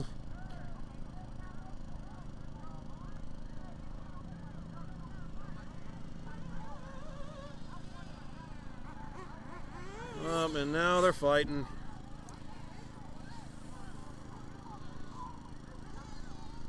Oh no. Man, are we doing this on the day before Mother's Day?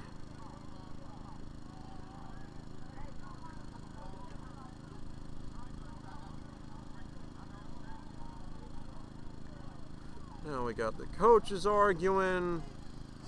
Saw the Ravens quarterback throw his helmet on the ground. Now he's picked it back up. We got coaches talking to Alabama players.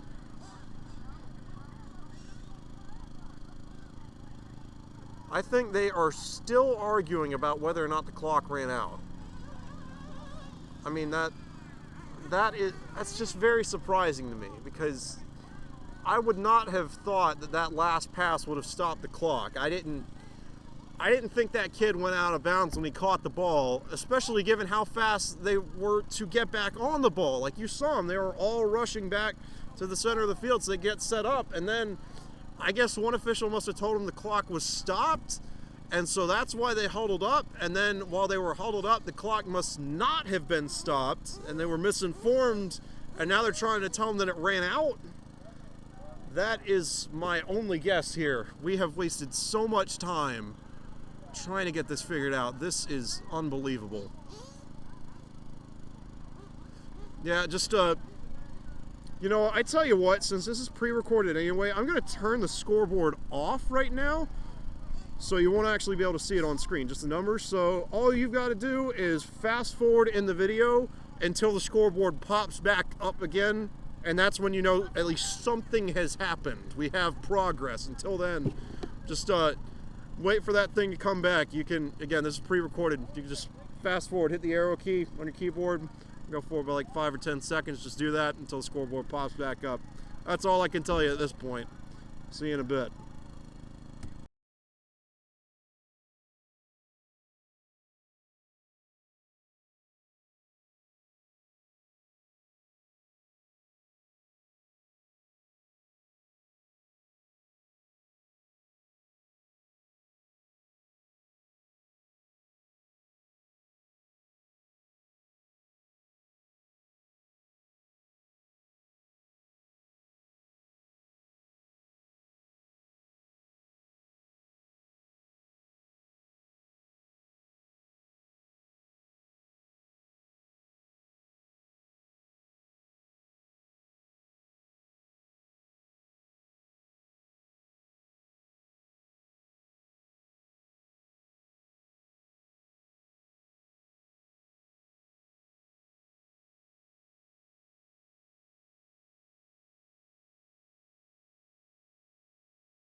Hey, just as a quick update, I think they just gave up and they're going to call it halftime.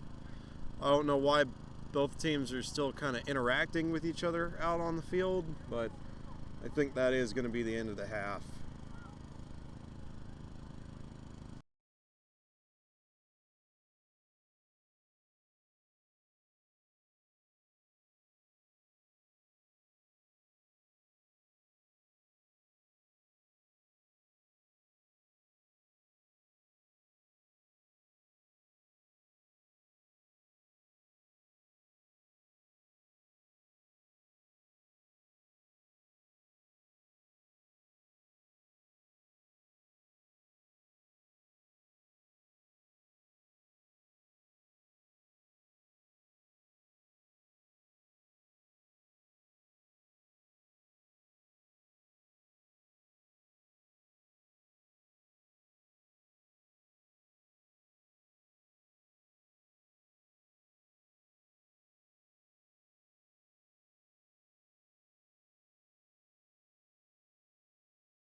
Well, ladies and gentlemen, you ever watched paint dry? I mean, like actually gotten a can of paint and put it on a wall and watched it dry? Because that was probably more entertaining than the whole trial and sentencing hearing they had over there to try and figure out whether or not there was time still on the clock. I just don't even know what it was about. I don't know what the verdict was. I don't know what's going on. I don't know if we're about to start up the third quarter now or if they're going to put that time back. I have got no idea what's going to happen here.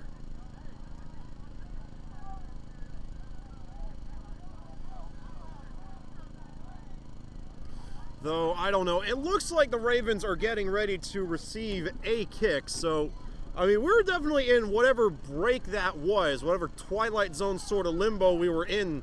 We were there long enough for that to have just been the halftime break. So, until further notice, I'm just going to assume that's what that was, and that the Elite, who did receive to start the game, are just going to kick the ball off, and fingers crossed that we can just put all this behind us and, get out of here in 70 minutes, call it a night.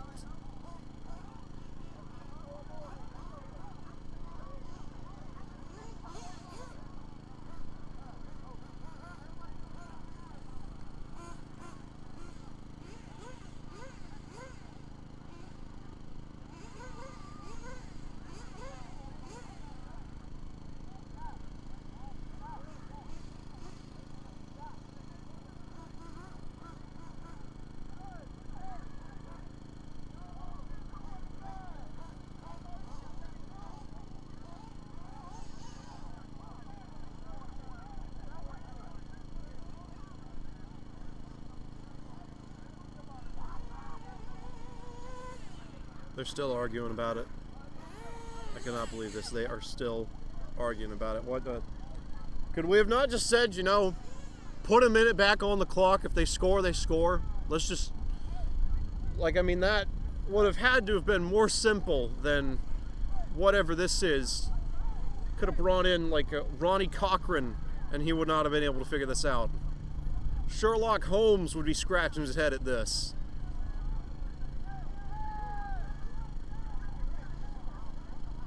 I mean, I've never seen a football game where a task as simple as kicking the ball was so difficult.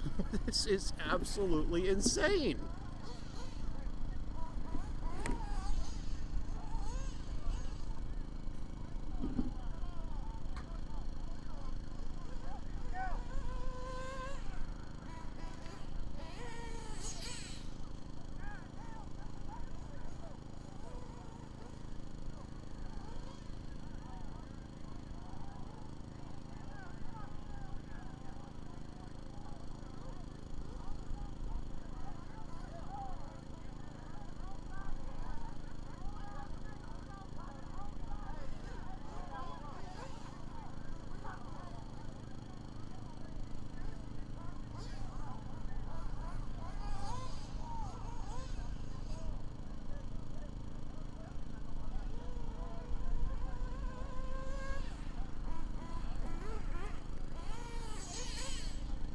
Alright, are we ready?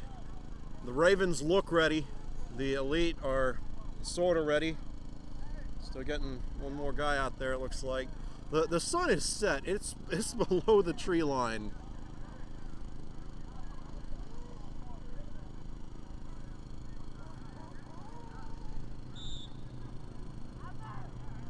Alright, there's a whistle. First time we've heard one of those in a while, and it is a sweet, sweet sound, and that is a sweet, sweet kick. Not the greatest kick by any means, but it's great just to see a play. Rodrigo Adams gets that one down. Nice return here by the Ravens out to around the 40-yard line or so. I wonder what the over-under is on how long it'll take them to get this sorted out.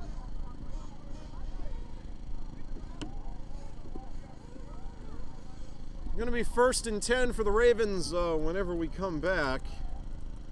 Not quite sure when that'll be, but statistically speaking, it'll have to happen eventually.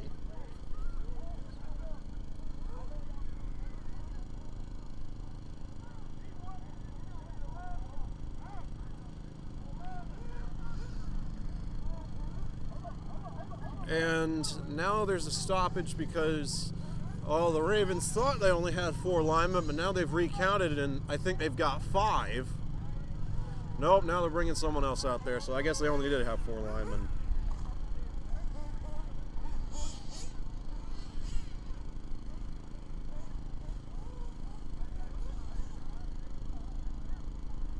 So, after a very, very lengthy first half, the score is 8-6 in favor of the Carolina Elite. They have not trailed in this game.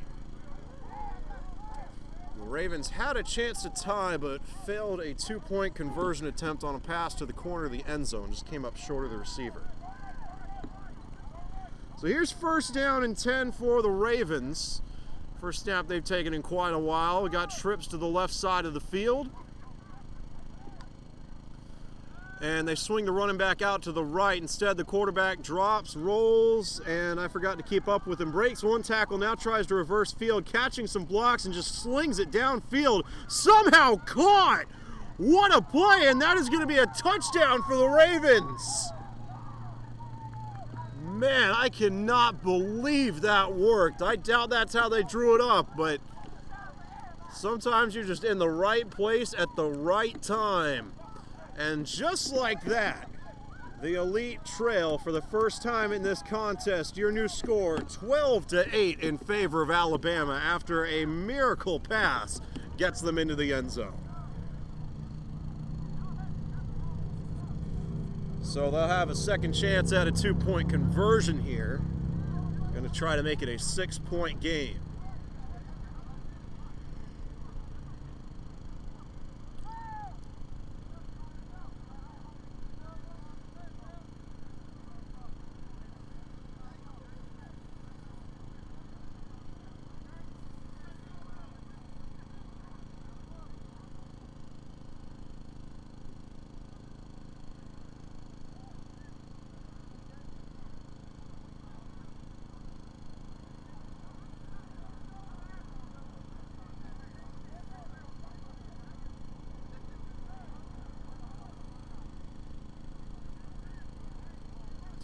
Alright, so after a lengthy break over there in the huddle, oh no, they still got to get one more guy out there.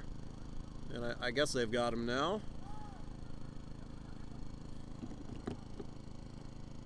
2-point conversion attempt. They're going to run a quarterback sweep to the left, and I think he got it. Yep, he did.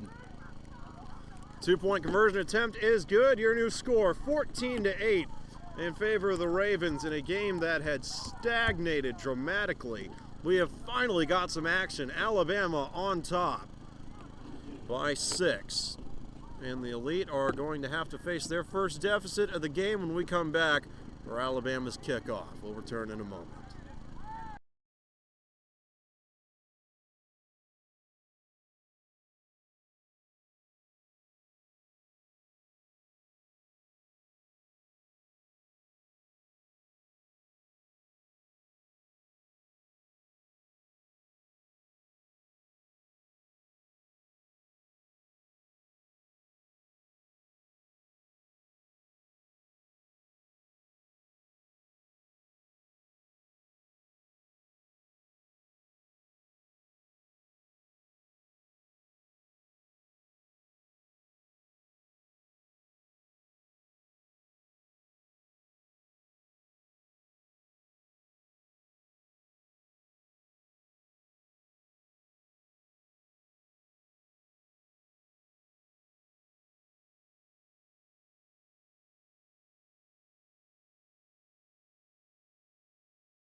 All right, and the Ravens are ready to send this one away. Their first couple of kickoffs have not gone quite so well.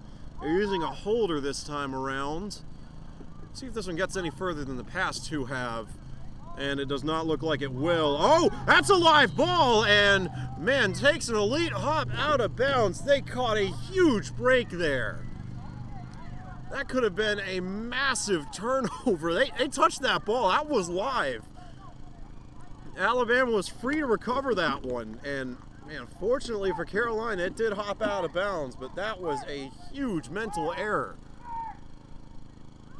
First down and 10 with solid field position. Man, it's going to take a little bit of work to get the sour taste of that near disaster out of their mouths.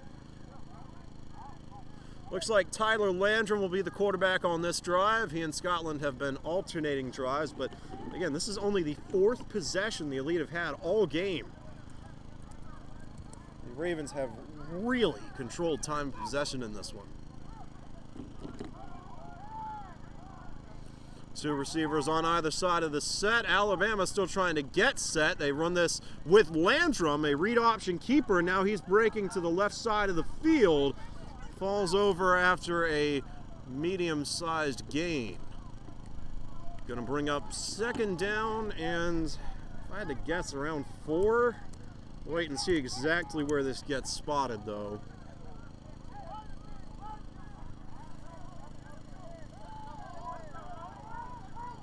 Yeah, I don't see the other chain gang operator, so we'll just call this 2nd and 4.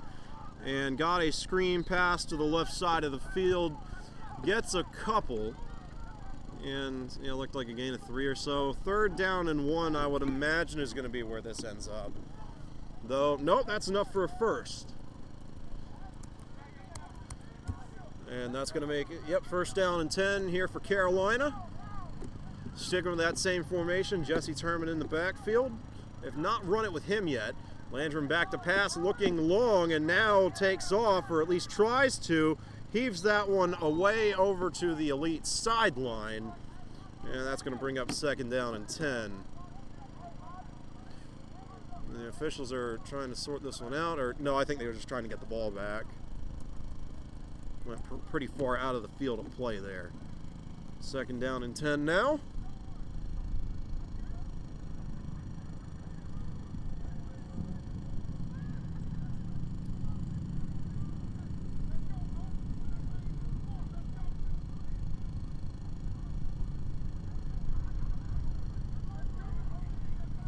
All right, and we're ready to roll. 2nd and 10. Line to make is the 33. Going to motion a man across the formation. I believe that's Freeman. Landrum back to pass. Looks to Freeman, and that ball is dropped. It's a forward pass, so it falls incomplete.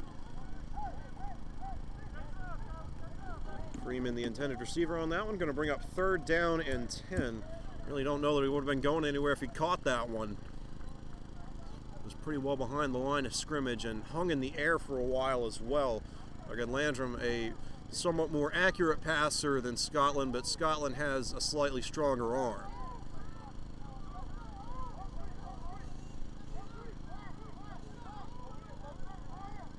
Landrum also more accomplished as a runner, and they're going to stick with that spread look. 2 receivers on either side of the formation. They motion Freeman across again, and they look to Freeman again. And he cannot break that initial tackle, getting pulled backwards, and it'll set up 4th down and long. That is a major stand by the Ravens defense.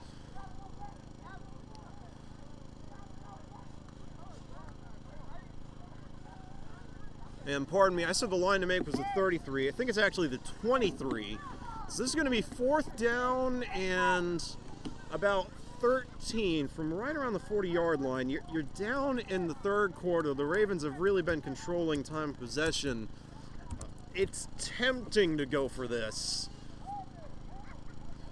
I don't know. I mean, your most obvious play would be just be slinging this down the sideline, because even though Alabama's been using 2 high safeties, they've been playing pretty tight at the line of scrimmage, but I don't know if Landrum's got the arm strength needed to really get it that far downfield.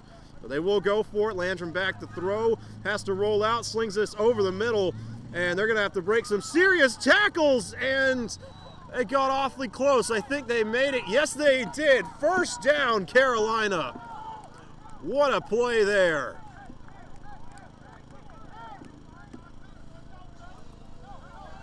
Didn't catch the number of who that was. And now Carolina moving quickly. Empty set here for Landrum. Ball's on the 13-yard line. Looking over for, that's Tron Hill on a hitch, gets kind of wrapped up trying to break some tackles, but his forward progress probably got stopped somewhere around the 10. They pushed him all the way back to the 15. We'll see where they spot this. Yeah, Hill's trying to say he made it to the 8. He did not get that far. And yeah, I think the 10 is probably the right spot for this one.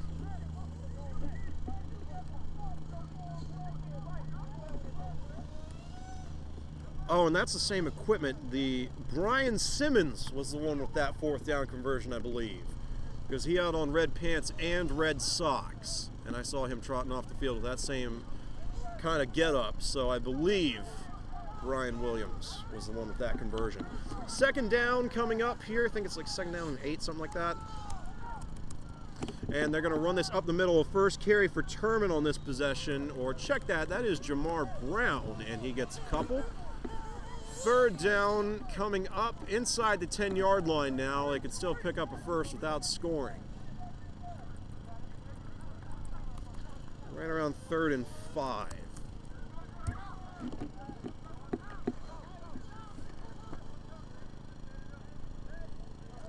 Split back look here. Running back on either side of Landrum. I think they got Brown and Turman back there. And they're going to hand this one off to Turman, see if he can break some tackles, and he cannot. That front 4 for Alabama has looked sharp so far. Going to bring up 4th down and short. So the Elite with another decision to make.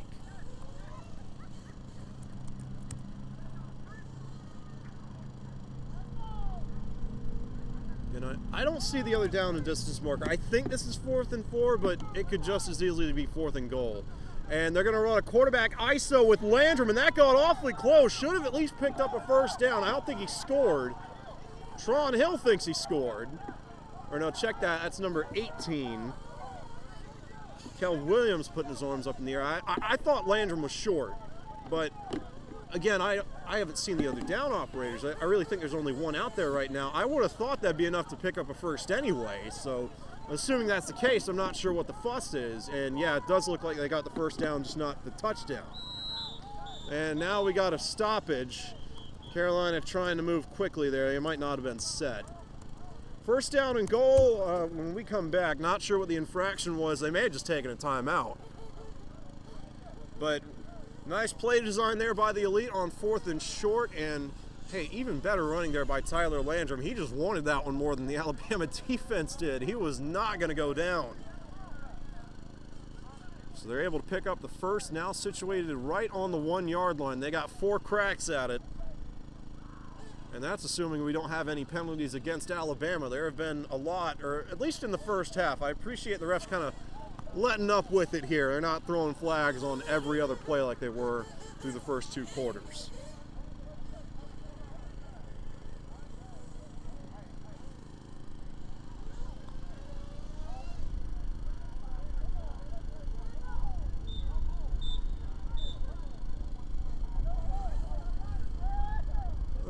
So here we go. Wind's starting to pick up a little bit, or at least it's getting chilly out here. 1st down and goal from the 1. Looks like they're going to pack everybody in tight. Now you got to be careful here. Under center, semi-pro quarterbacks have a habit of fumbling those snaps. Oh, and run a quarterback sneak. Snap is not fumbled, but Landrum gets pushed backward.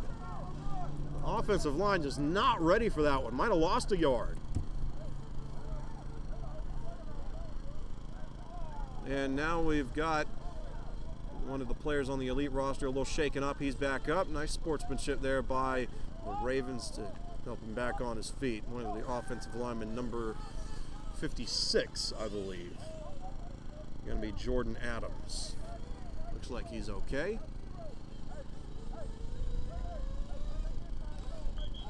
And now we've got another whistle. I don't know what that one was about.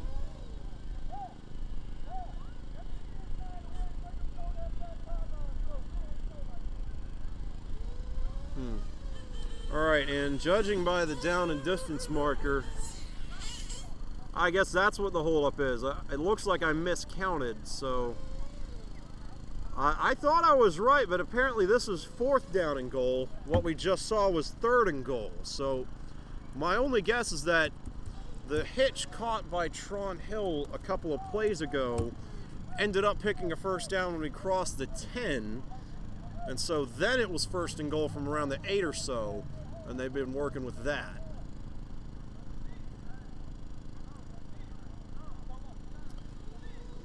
But, you know, I tell you, even if it's not 4th and goal, it could not hurt for the coaches to tell the Elite to go out there and play like it's 4th and goal. Just make sure you're getting every ounce of determination out of them. Certainly need it here in the conference championship. Down by 6 in the 3rd quarter. 4th and goal with a full house. Look out, and Alabama jumped! Alabama jumped! Had a guy come screaming across the line. I mean, I don't know if they drew him off sides, but it sure looked like he moved first. That was at least what my eyes were first drawn to.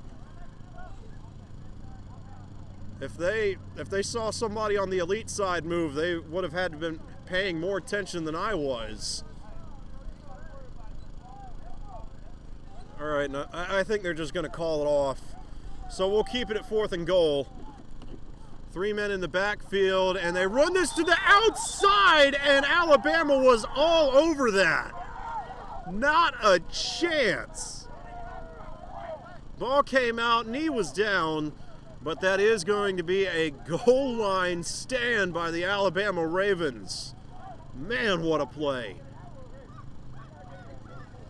Kind of an interesting play design there. Actually had the backfield loaded up and tried to run it to the outside. I think they were going to the far side of the field, so they would have had room to work. But man, they were ready for that one. And just like that, the Ravens have a chance to not only, well, they've scored 14 unanswered already. They've got a chance to make this a 2-possession game if they can score, but it is going to be one heck of a drive. Ball is on the Alabama 7.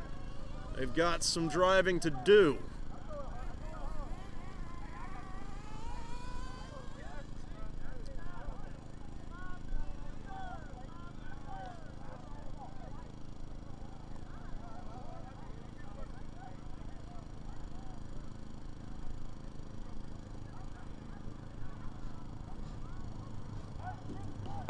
All right, so here we go. 1st down and 10 for the Ravens, deep in their own territory. Got to be mindful of any safeties, so they are far enough out of their end zone that you would imagine that wouldn't really be a problem. And they're going to run this to the opposite side of the field, breaking some tackles, but not for much longer. Able to gain a few yards, but that's about it. 2nd down and 7-ish coming up. And yeah, they're going to spot this on the 10, so it'll be 2nd and 7. Line to make is at the 17. We'll see what they've got dialed up for play number 2 in this drive. I would imagine we'd see even more clock management out of them than we have. They've taken their time getting to the line, but they've thrown a lot of incomplete passes that would have stopped the clock. Look for them to try and keep it on the ground here. 3 receivers to the left side of the formation. They fake the run to the right, and now look over the middle. That pass is caught. Able to find a weak spot in that zone defense there. Just a quick slant over the middle. Nobody home for the Elite. And that goes down as a big gain. All the way out to around the 30-ish yard line. Comes up a bit short. And 7 comes up a little bit gimpy. Hopefully he's okay. Ball's officially going to be spotted. They've got it on the 27 now. 1st and 10 regardless of where this ends up.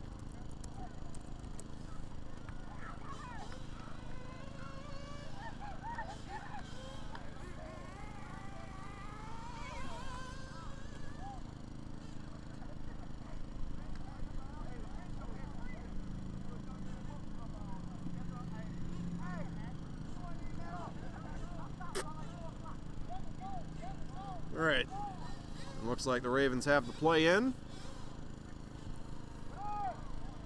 Here we go. Split backfield, 2 receivers to the left. They're going to drop back to throw, looking long, and that one is overthrown, almost tipped and intercepted. DB's beating himself up over it, but man, that would have been one heck of a catch. I can't blame him. I think that's Brendan Red getting frustrated. Going to bring up 2nd down and 10 for the Ravens. I Yeah, I mean, you don't have to beat yourself up for that. It was not a very catchable ball. One had to make like Odell Beckham Jr. to grab that one. You don't gotta be so upset about it, man. 2nd down and 10. Ball is, on the 27-yard line, so the Ravens, I mean, technically speaking, they're making good time right now. Able to bleed that clock some. It's stopped now after the incompletion, but I imagine they've already taken a lot off. 4th quarter's got to be looming here. Oh, we got a bad snap! That one is loose, and Alabama's just got to do what they can to get rid of this thing. Oh, and a spin move, and somehow they get positive yardage out of that. What a lucky break for the Ravens. What might have been a loss of 10 or more goes down as a short gain of around 3 or 4 yards. And you can hear the frustration. The Carolina defense just cannot believe it. Goes down as a gain of 3. Ball spotted at the 30-yard line. 3rd down and 7 coming up here for the Ravens.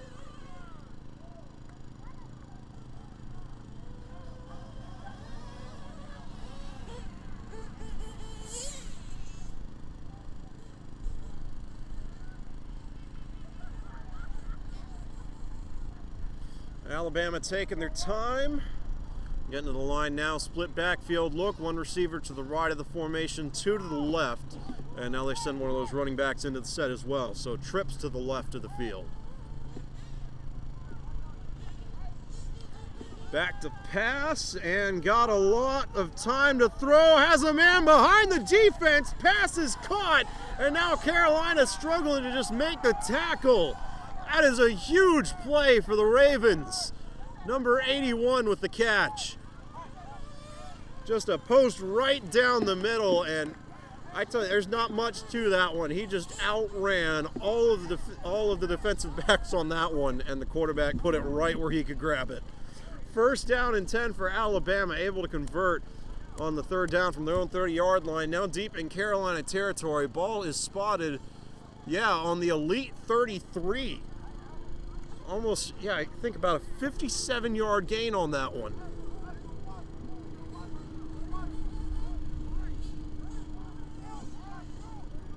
Well, I don't know, maybe closer to 47. Not a mathematics major by any stretch of the imagination. Here we go, and they're going to throw again. The passing game has opened up a little bit, though that one comes in high, intended for number 18, falls incomplete. And that's going to bring up 2nd down and 10 for the Ravens. They've had success with those out routes earlier in the game. They were throwing, I think they were throwing them to either 81 or 14. It wasn't that guy. So that one comes in just a little bit too high. Always something of an issue with the quarterbacks. Got to, get settled down after making big throws. They can't all be touchdowns.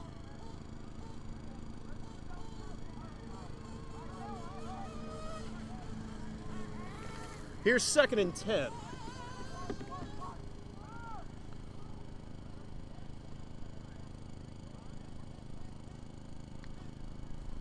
And going to drop back to throw again under some serious heat, and he cannot escape that time. Sacked.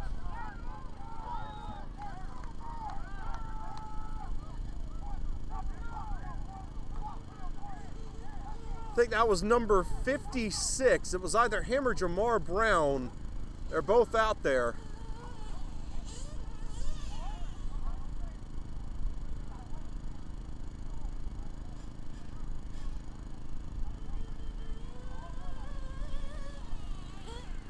And that's number 56.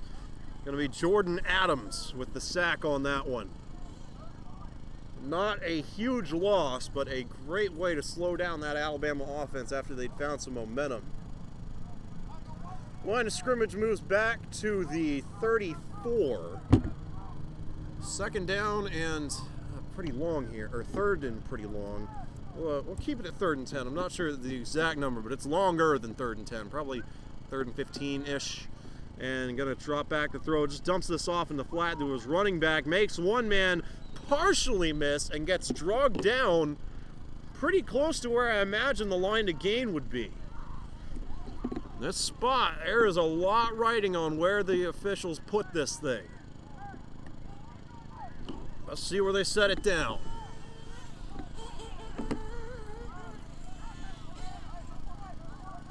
The chain gang is calling it 4th down. They've moved it all the way out to the 24-yard line, so about a 10-yard gain on that little swing pass. I do not believe that that was the quarterback's first read. I think he went through his progressions, maybe felt some heat, just dumped it off and hoped for the best, and it worked out quite well for him there. 4th down, and we'll play devil's advocate and call it 4th and 5. And they'll throw once again. Quarterback's on the run, just heaves that one up, and did Alabama score? I think they did. And got a flag. Okay, so the official waved that off. I think the ruling was that he caught it and fell out of bounds at the 1. He was awfully close to the pylon, though they threw a flag right after that. I saw an Alabama player come barreling into the feet of the official. He didn't knock him over, but he got close. We'll wait for them to dissect this one. Not quite sure what happened, but needless to say, Alabama, assuming they caught that one, did pick up the 1st down. Going to be 1st and goal in some capacity once they get this sorted out. Just got to figure out where they're going to start playing from. Chain gang has the line of scrimmage on the 9.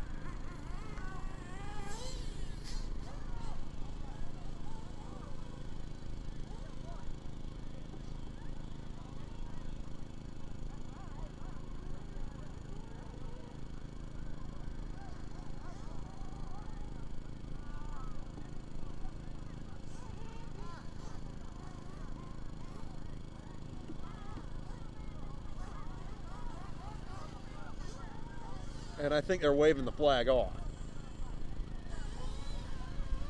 Which, given that I didn't really see what they threw it for, is probably the right call. So assuming everything stands, it's going to be 1st down and goal from the 1. So far it's been a 92-yard drive here for the Ravens. They can make it 93. They'll have a 2-possession lead.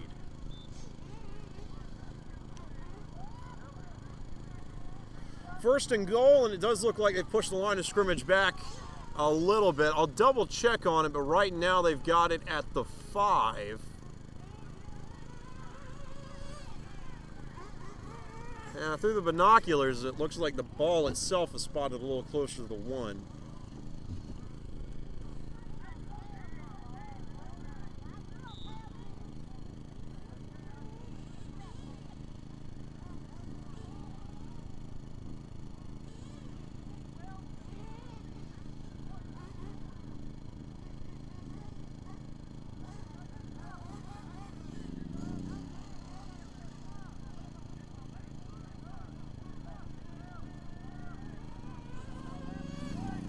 Alabama taking a lot of time over there in the huddle.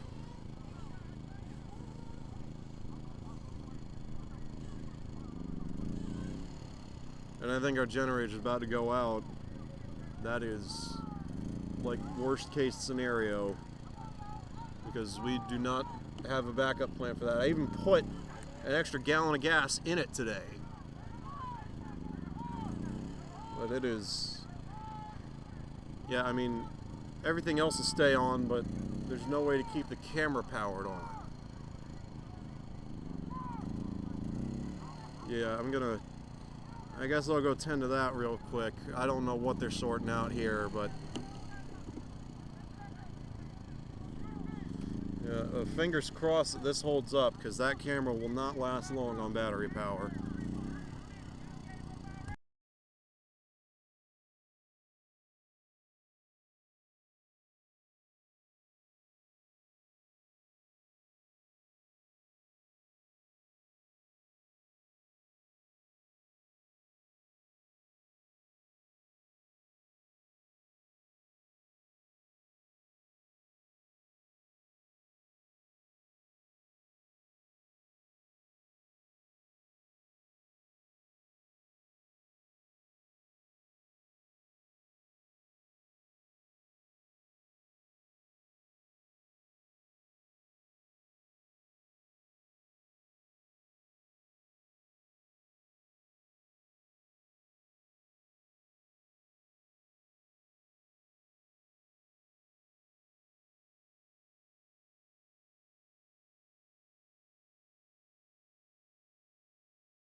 All right, well, that is the absolute worst case scenario. The generator's off, so I really don't know what else we can do here. There is no other power source available. I mean, I'll look around, but until then, we are out of luck.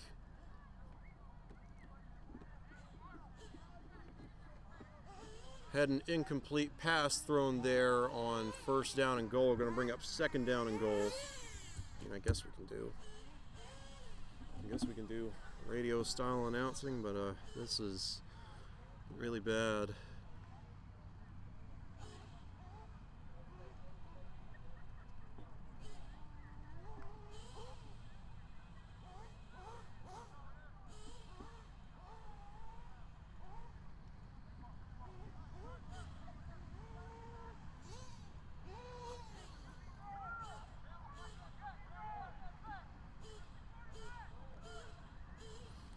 So here's second down and goal. Very heavy formation here. Fumbled the snap, and now the quarterback's just running for his life. It looks like the Elite have tackled him behind the line to gain.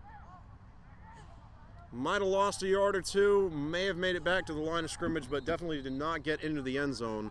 Third down and goal coming up. Carolina looking for a goal line stand of their own after they were stopped on fourth and goal from the one really about 10 minutes ago now. Still looking for a solution to this power conundrum. I guess I'll poke around a little bit, see if I can't find an outlet, but I have serious reservations that I can. I'll look around some. I really don't think we've got an extra camera anywhere or any extra batteries. We'll do what we can, but probably going to be looking at a black screen for the rest of this one. And now we've got a stoppage to play. See, this is what caused the problem here. It's all these stoppages. I mean, I even put an extra gallon of gas in the generator before we got here. Well, we've been live for 2.5 hours now. This is a game that could have been wrapped up by 7. But, I mean, there have been so many timeouts, so many stoppages. I've got no idea what they're talking about now. I guess I'll take this time to look around some. Not a lot to be gained from speculating, I suppose.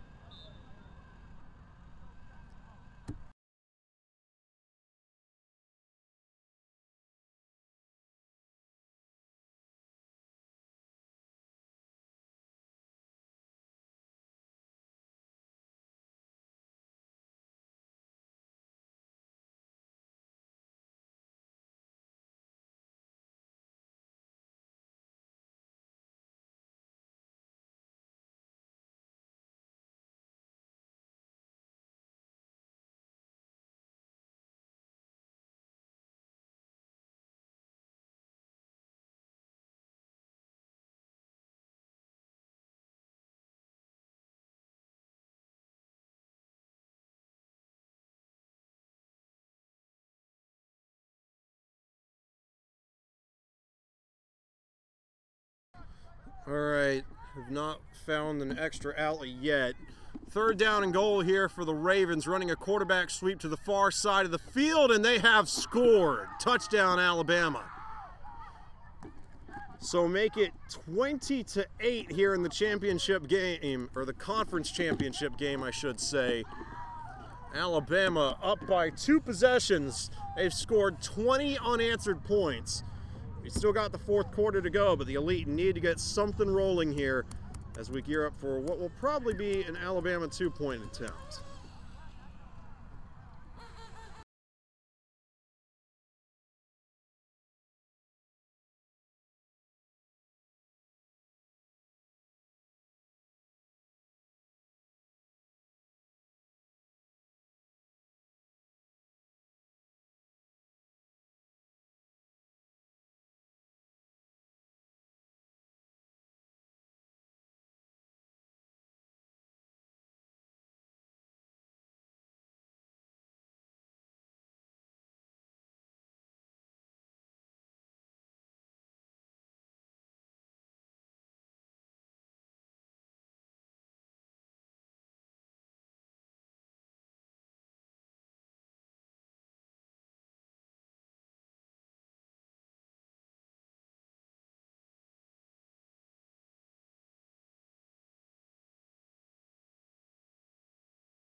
All right, so for the time being, we're back. I really wouldn't count on it hanging around much longer.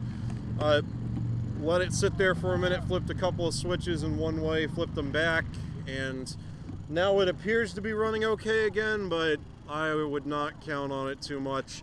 You really haven't missed much other than the fact that I now no longer have any idea what the exact score is. It's either 20 to 8 or 22 to 8. Because there was no two-point conversion attempt after the play that I thought was the Alabama touchdown on that quarterback sweep. So I can only assume that was a two-point conversion. They scored on the play before, which would make it 22 to 8, and got a backward pass there, though now they call it incomplete. This kind of came out of Scotland's hand in an odd way. But other than that, I mean, I think the Elite are really struggling to get anything going. I mean, again, we are still somehow not even out of the third quarter. They are really taking their time with this one. 2.5 hours in. Usually we're like reaching the end of the fourth by now. But it appears that I think that was fourth down, yeah. So the Elite, I think the Elite turned it over on downs, and now it's going to go back to the Alabama offense. So 22 to 8, the current score. First down and 10 coming up for the Ravens.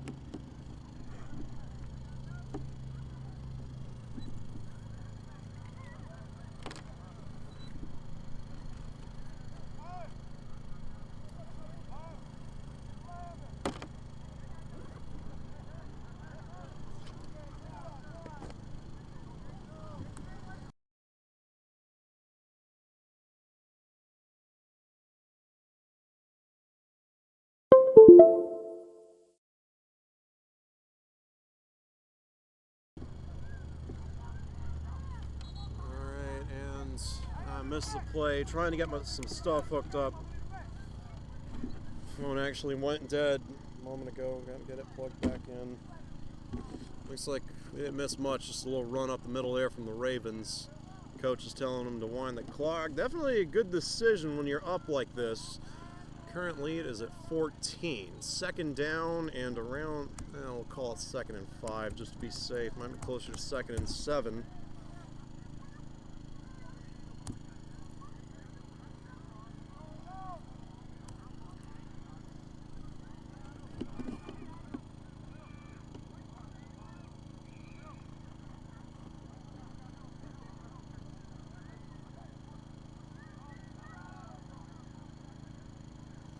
And really taking their time. Again, we haven't changed directions on the field, so I guess we haven't hit the fourth quarter, but we've got to be getting really close with the way they've been winding this clock. And they're going to run this off to the right side of the field, making some men miss, but not for too long. Taken down after a nice little gain. Probably enough for a first down. If not, then it'll set up 3rd and 1 for sure. It looks like it is going to be 3rd and 1.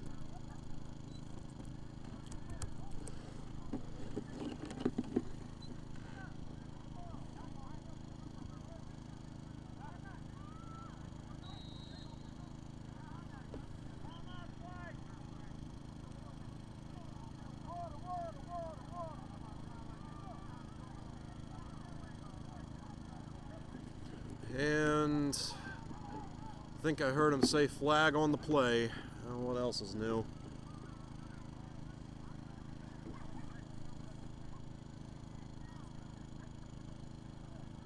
Yeah, at this point, I'm just concerned that with all the stoppages, the generator is going to run out of power again, and then we're really not going to be able to finish the game.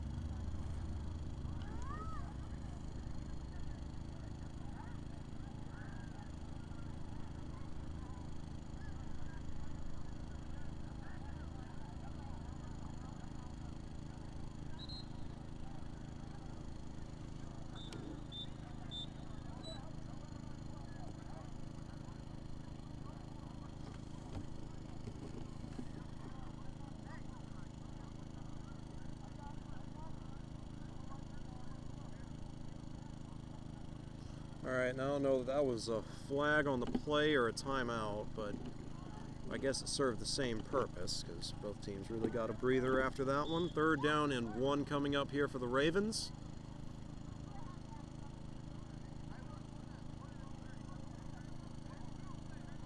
Alabama has put up 22 unanswered since the Elite took that 8-0 lead early in the first quarter. Again, this one not over, but they've got to find a way to stop this Alabama offense. It started out rough, but they have been rolling for the past couple of drives. And trying to get their receivers set up. Had a few issues with that. There's the snap. Jailbreak, I think they were trying to set up a running back screen, but they threw that one away, and they're trying to say that was a fumble. No, that was an incomplete pass. That went forward. That was not a fumble. Going to bring up 4th down. Probably around 4th and 1.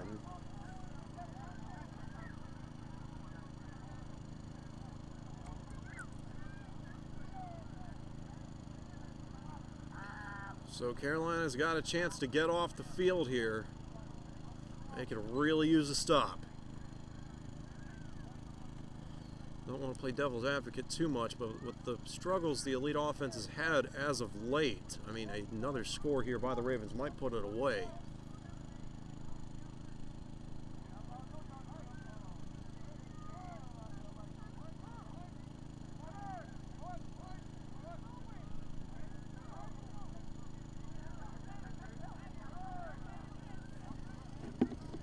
Fourth down and 1. Oh, and we got flags. The Elite think it was against Alabama. Alabama thinks it was against the Elite, and they rule this against the Ravens. Bring up 4th down and 6. So the Elite defense catching a little bit of a break there, but at the same time, Alabama has significantly more of their playbook open. They can run just about anything here. A lot of different plays fit the mold for 4th or 3rd and 6. 3rd or 4th and 1 is a bit more niche. So we'll see what they dial up here. Looks like they're going with the same formation and all. One of the biggest moments in this game right here. And he's got all day to throw and overthrows his man. And the Ravens, barring any flags, turn it over on downs. That is a huge shift, and it will stand. The Elite offense is going to come back out onto the field. So the defense has held up their end of the bargain, but now the offense has to go out there and put some points on the board. Tyler Landrum and Jordan Scotland have both given it a couple of whirls.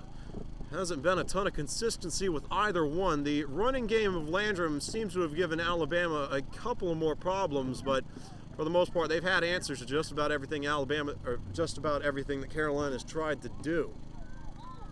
1st down and 10 coming up for the Elite. We'll see which quarterback they roll with. It's probably going to be Landrum because Scotland got the last drive.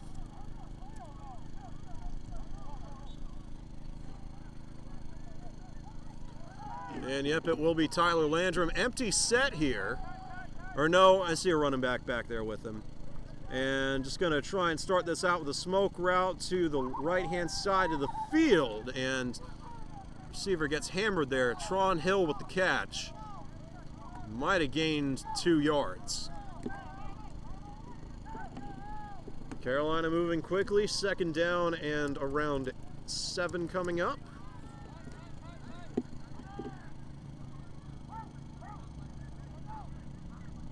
And low snap corralled by Landrum, rolls to his left, flag is down.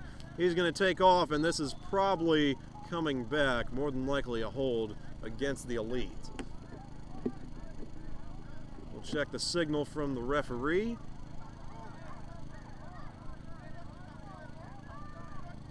Oh, and I was looking at the wrong one, but they do signal this one is against the Elite. So we'll move it back. 2nd down and 7 becomes 2nd down and probably 17. Yep, 17.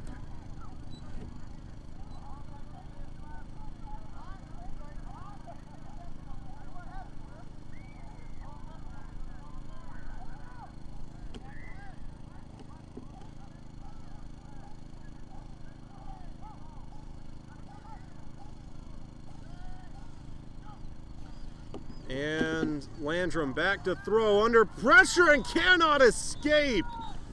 Landrum is sacked. And the Alabama defense comes up with another huge hit on the quarterback. Carolina continues to move in the wrong direction. 3rd down and forever coming up. I'm just going to put it down at 3rd and 25. I don't know the exact number here, but they have got a lot of ground to cover if they want to convert this.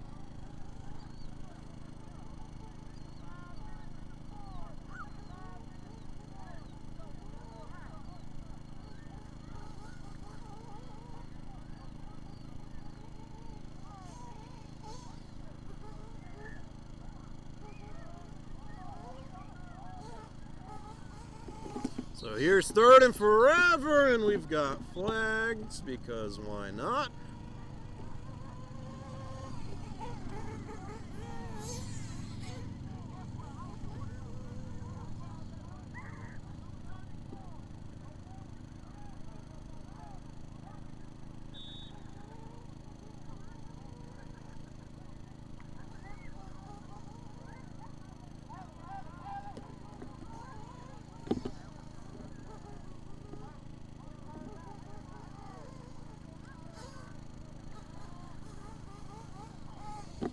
Landrum back to pass again, 3rd and probably around 30. Just going to dump this off and try to get some of it back. Tron Hill makes a catch, might have gotten about 5 yards to set up 4th down and a bit more manageable.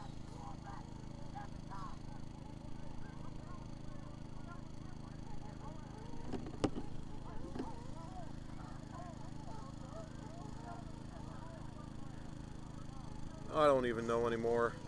So somehow that was 2nd down, and now it's 3rd down. Oh boy.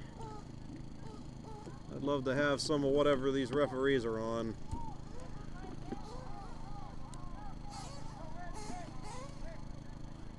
Third and about 20-ish.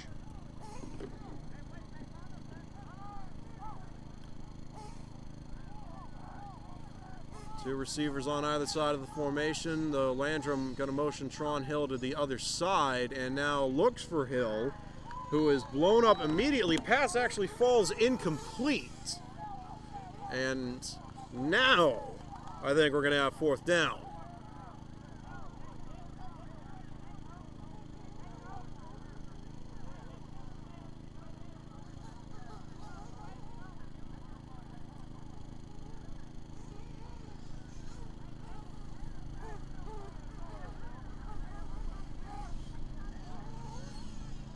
And the Elite appear to be making a few personnel changes. I do not see Ronrego Adams. Yeah.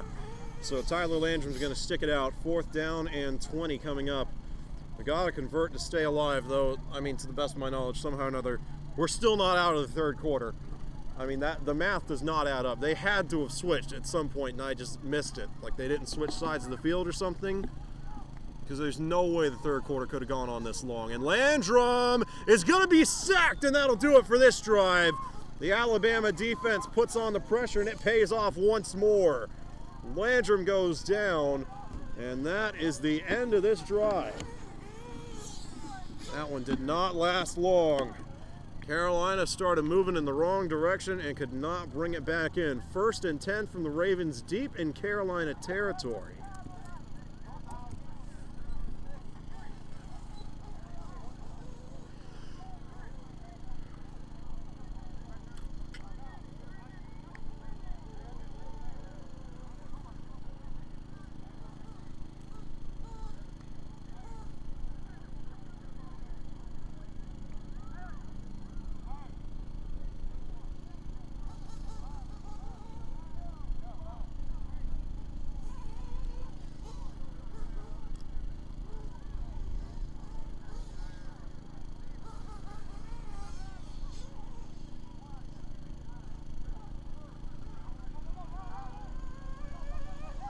And play clock must be running out here.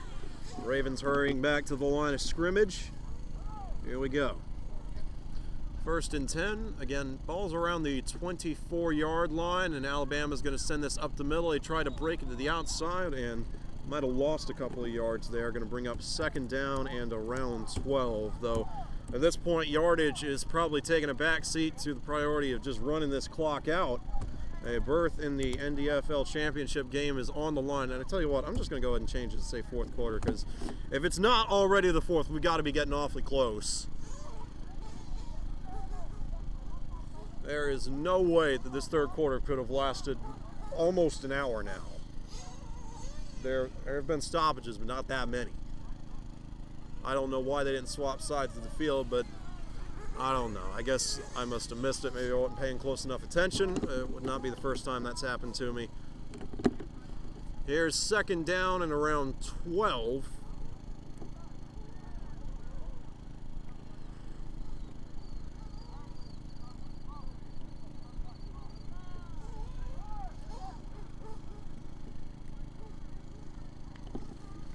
And yep, they're going to hand this off, keeping it on the ground, make sure that clock is rolling. But they've got some nice blocks heading down the sideline, and it does look like he got knocked out of bounds.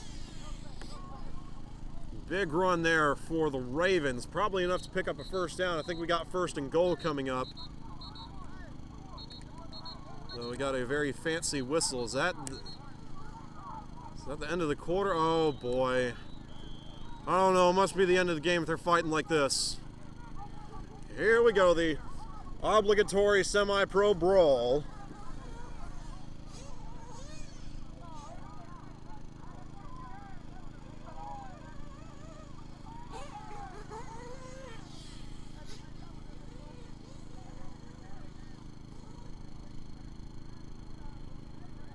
So I don't know, was that the end of the 3rd quarter?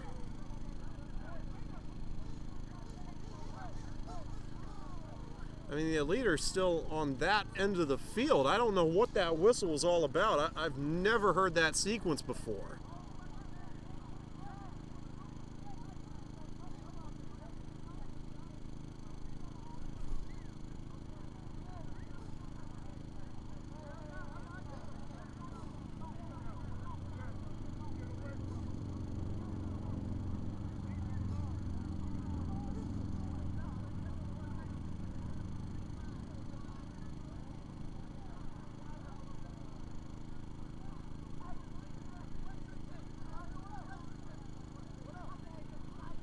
All right, I think we are just now starting up the 4th quarter.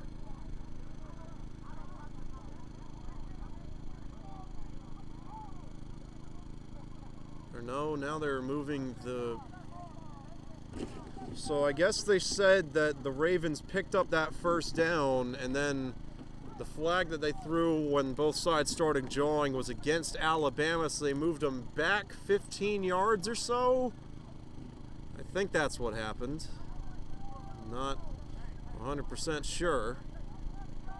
Not sure of a lot of the calls made in this game. The officiating has been interesting, to say the least. Alabama can't seem to figure out how many players they have on the field. Yeah, that's been an issue for them as well. It's always surprised me that you can have, like, any kind of football team would, you know, go out there with only 10 guys on the field and have to bring somebody out from the sideline at the last minute. It's always kind of struck me as odd. So I'm going to assume this is 1st and goal, since they were definitely inside the 10 when they picked up that 1st, and now they've pushed them back. The Ravens appear to be celebrating as if they've already won the game. Again, I don't know how much time is left in this one. I don't know if we're in the 3rd or the 4th quarter.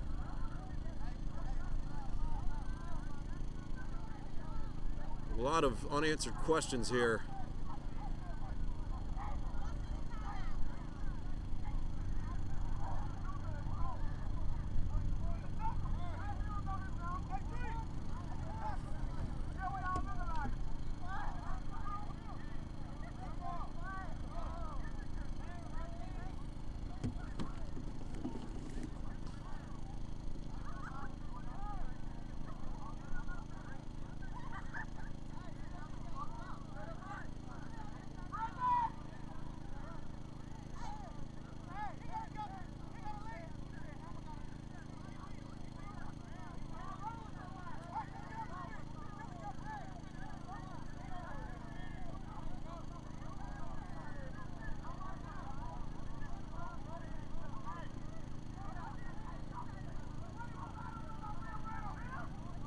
Okay, I've never seen this. Alabama is exiling a member of their own team. 20 has been ejected.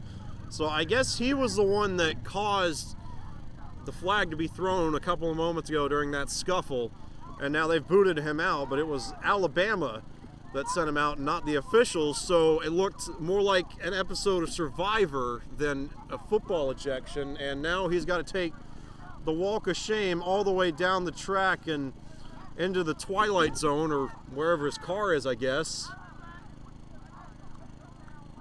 He claims that he'll be back, though I would imagine it wouldn't be for this game, because we're going on 3 hours now. We got to be getting pretty close to it being over.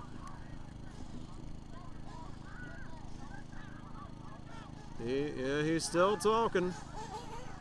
He's still talking. He's got a lot to say.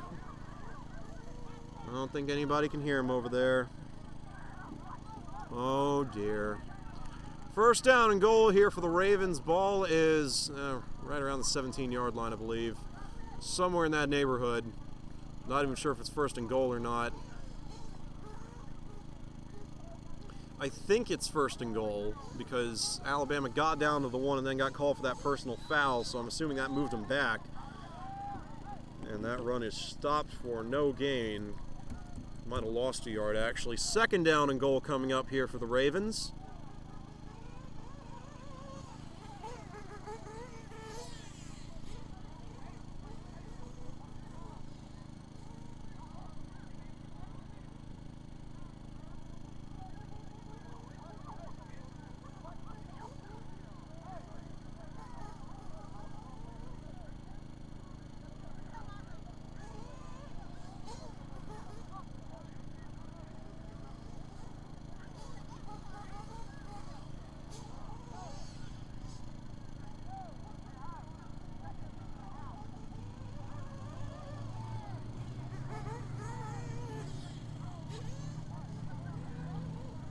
All right, and looks like Alabama is ready to snap the ball. Are they in victory formation?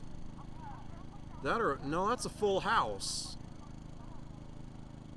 Or no, now they're taking a knee, so I guess that is victory formation. Yeah, usually you have the two backs that are closest to the line of scrimmage a bit further to the inside.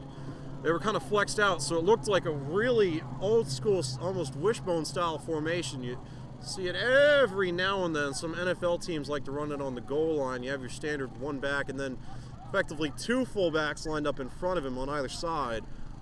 But they use it to take a knee there. And I imagine a couple more, and this one will be over.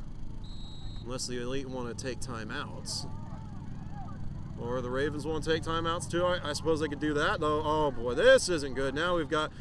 See, why do we have two Carolina players on the Alabama sideline? That is a recipe for disaster. Nothing good can come of that. And the whistles have sounded. That's going to do it. So, not sure why they didn't swap fields there at the end of the third quarter, whenever that may have been. But the game is over, and the Alabama Ravens are going to advance on to the National Developmental Football League Championship. And I cannot remember for the life of me who the name of the team they're going to be playing. I know it's got to be the team that beat the Elite. I imagine they would have clinched a berth in the playoff with that one. It's I know they're from Georgia, that's it, but it's not the Georgia Titans. So, I don't know, I guess I can look around a little bit.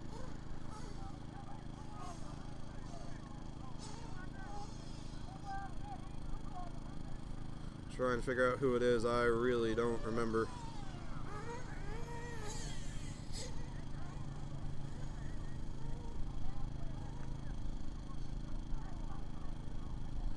Yeah, I don't know. I think it was like the Knights or something, but I'm not sure. That's going to do it. The Alabama Ravens are your conference champions. We will see you guys next time. Have a good night, everyone.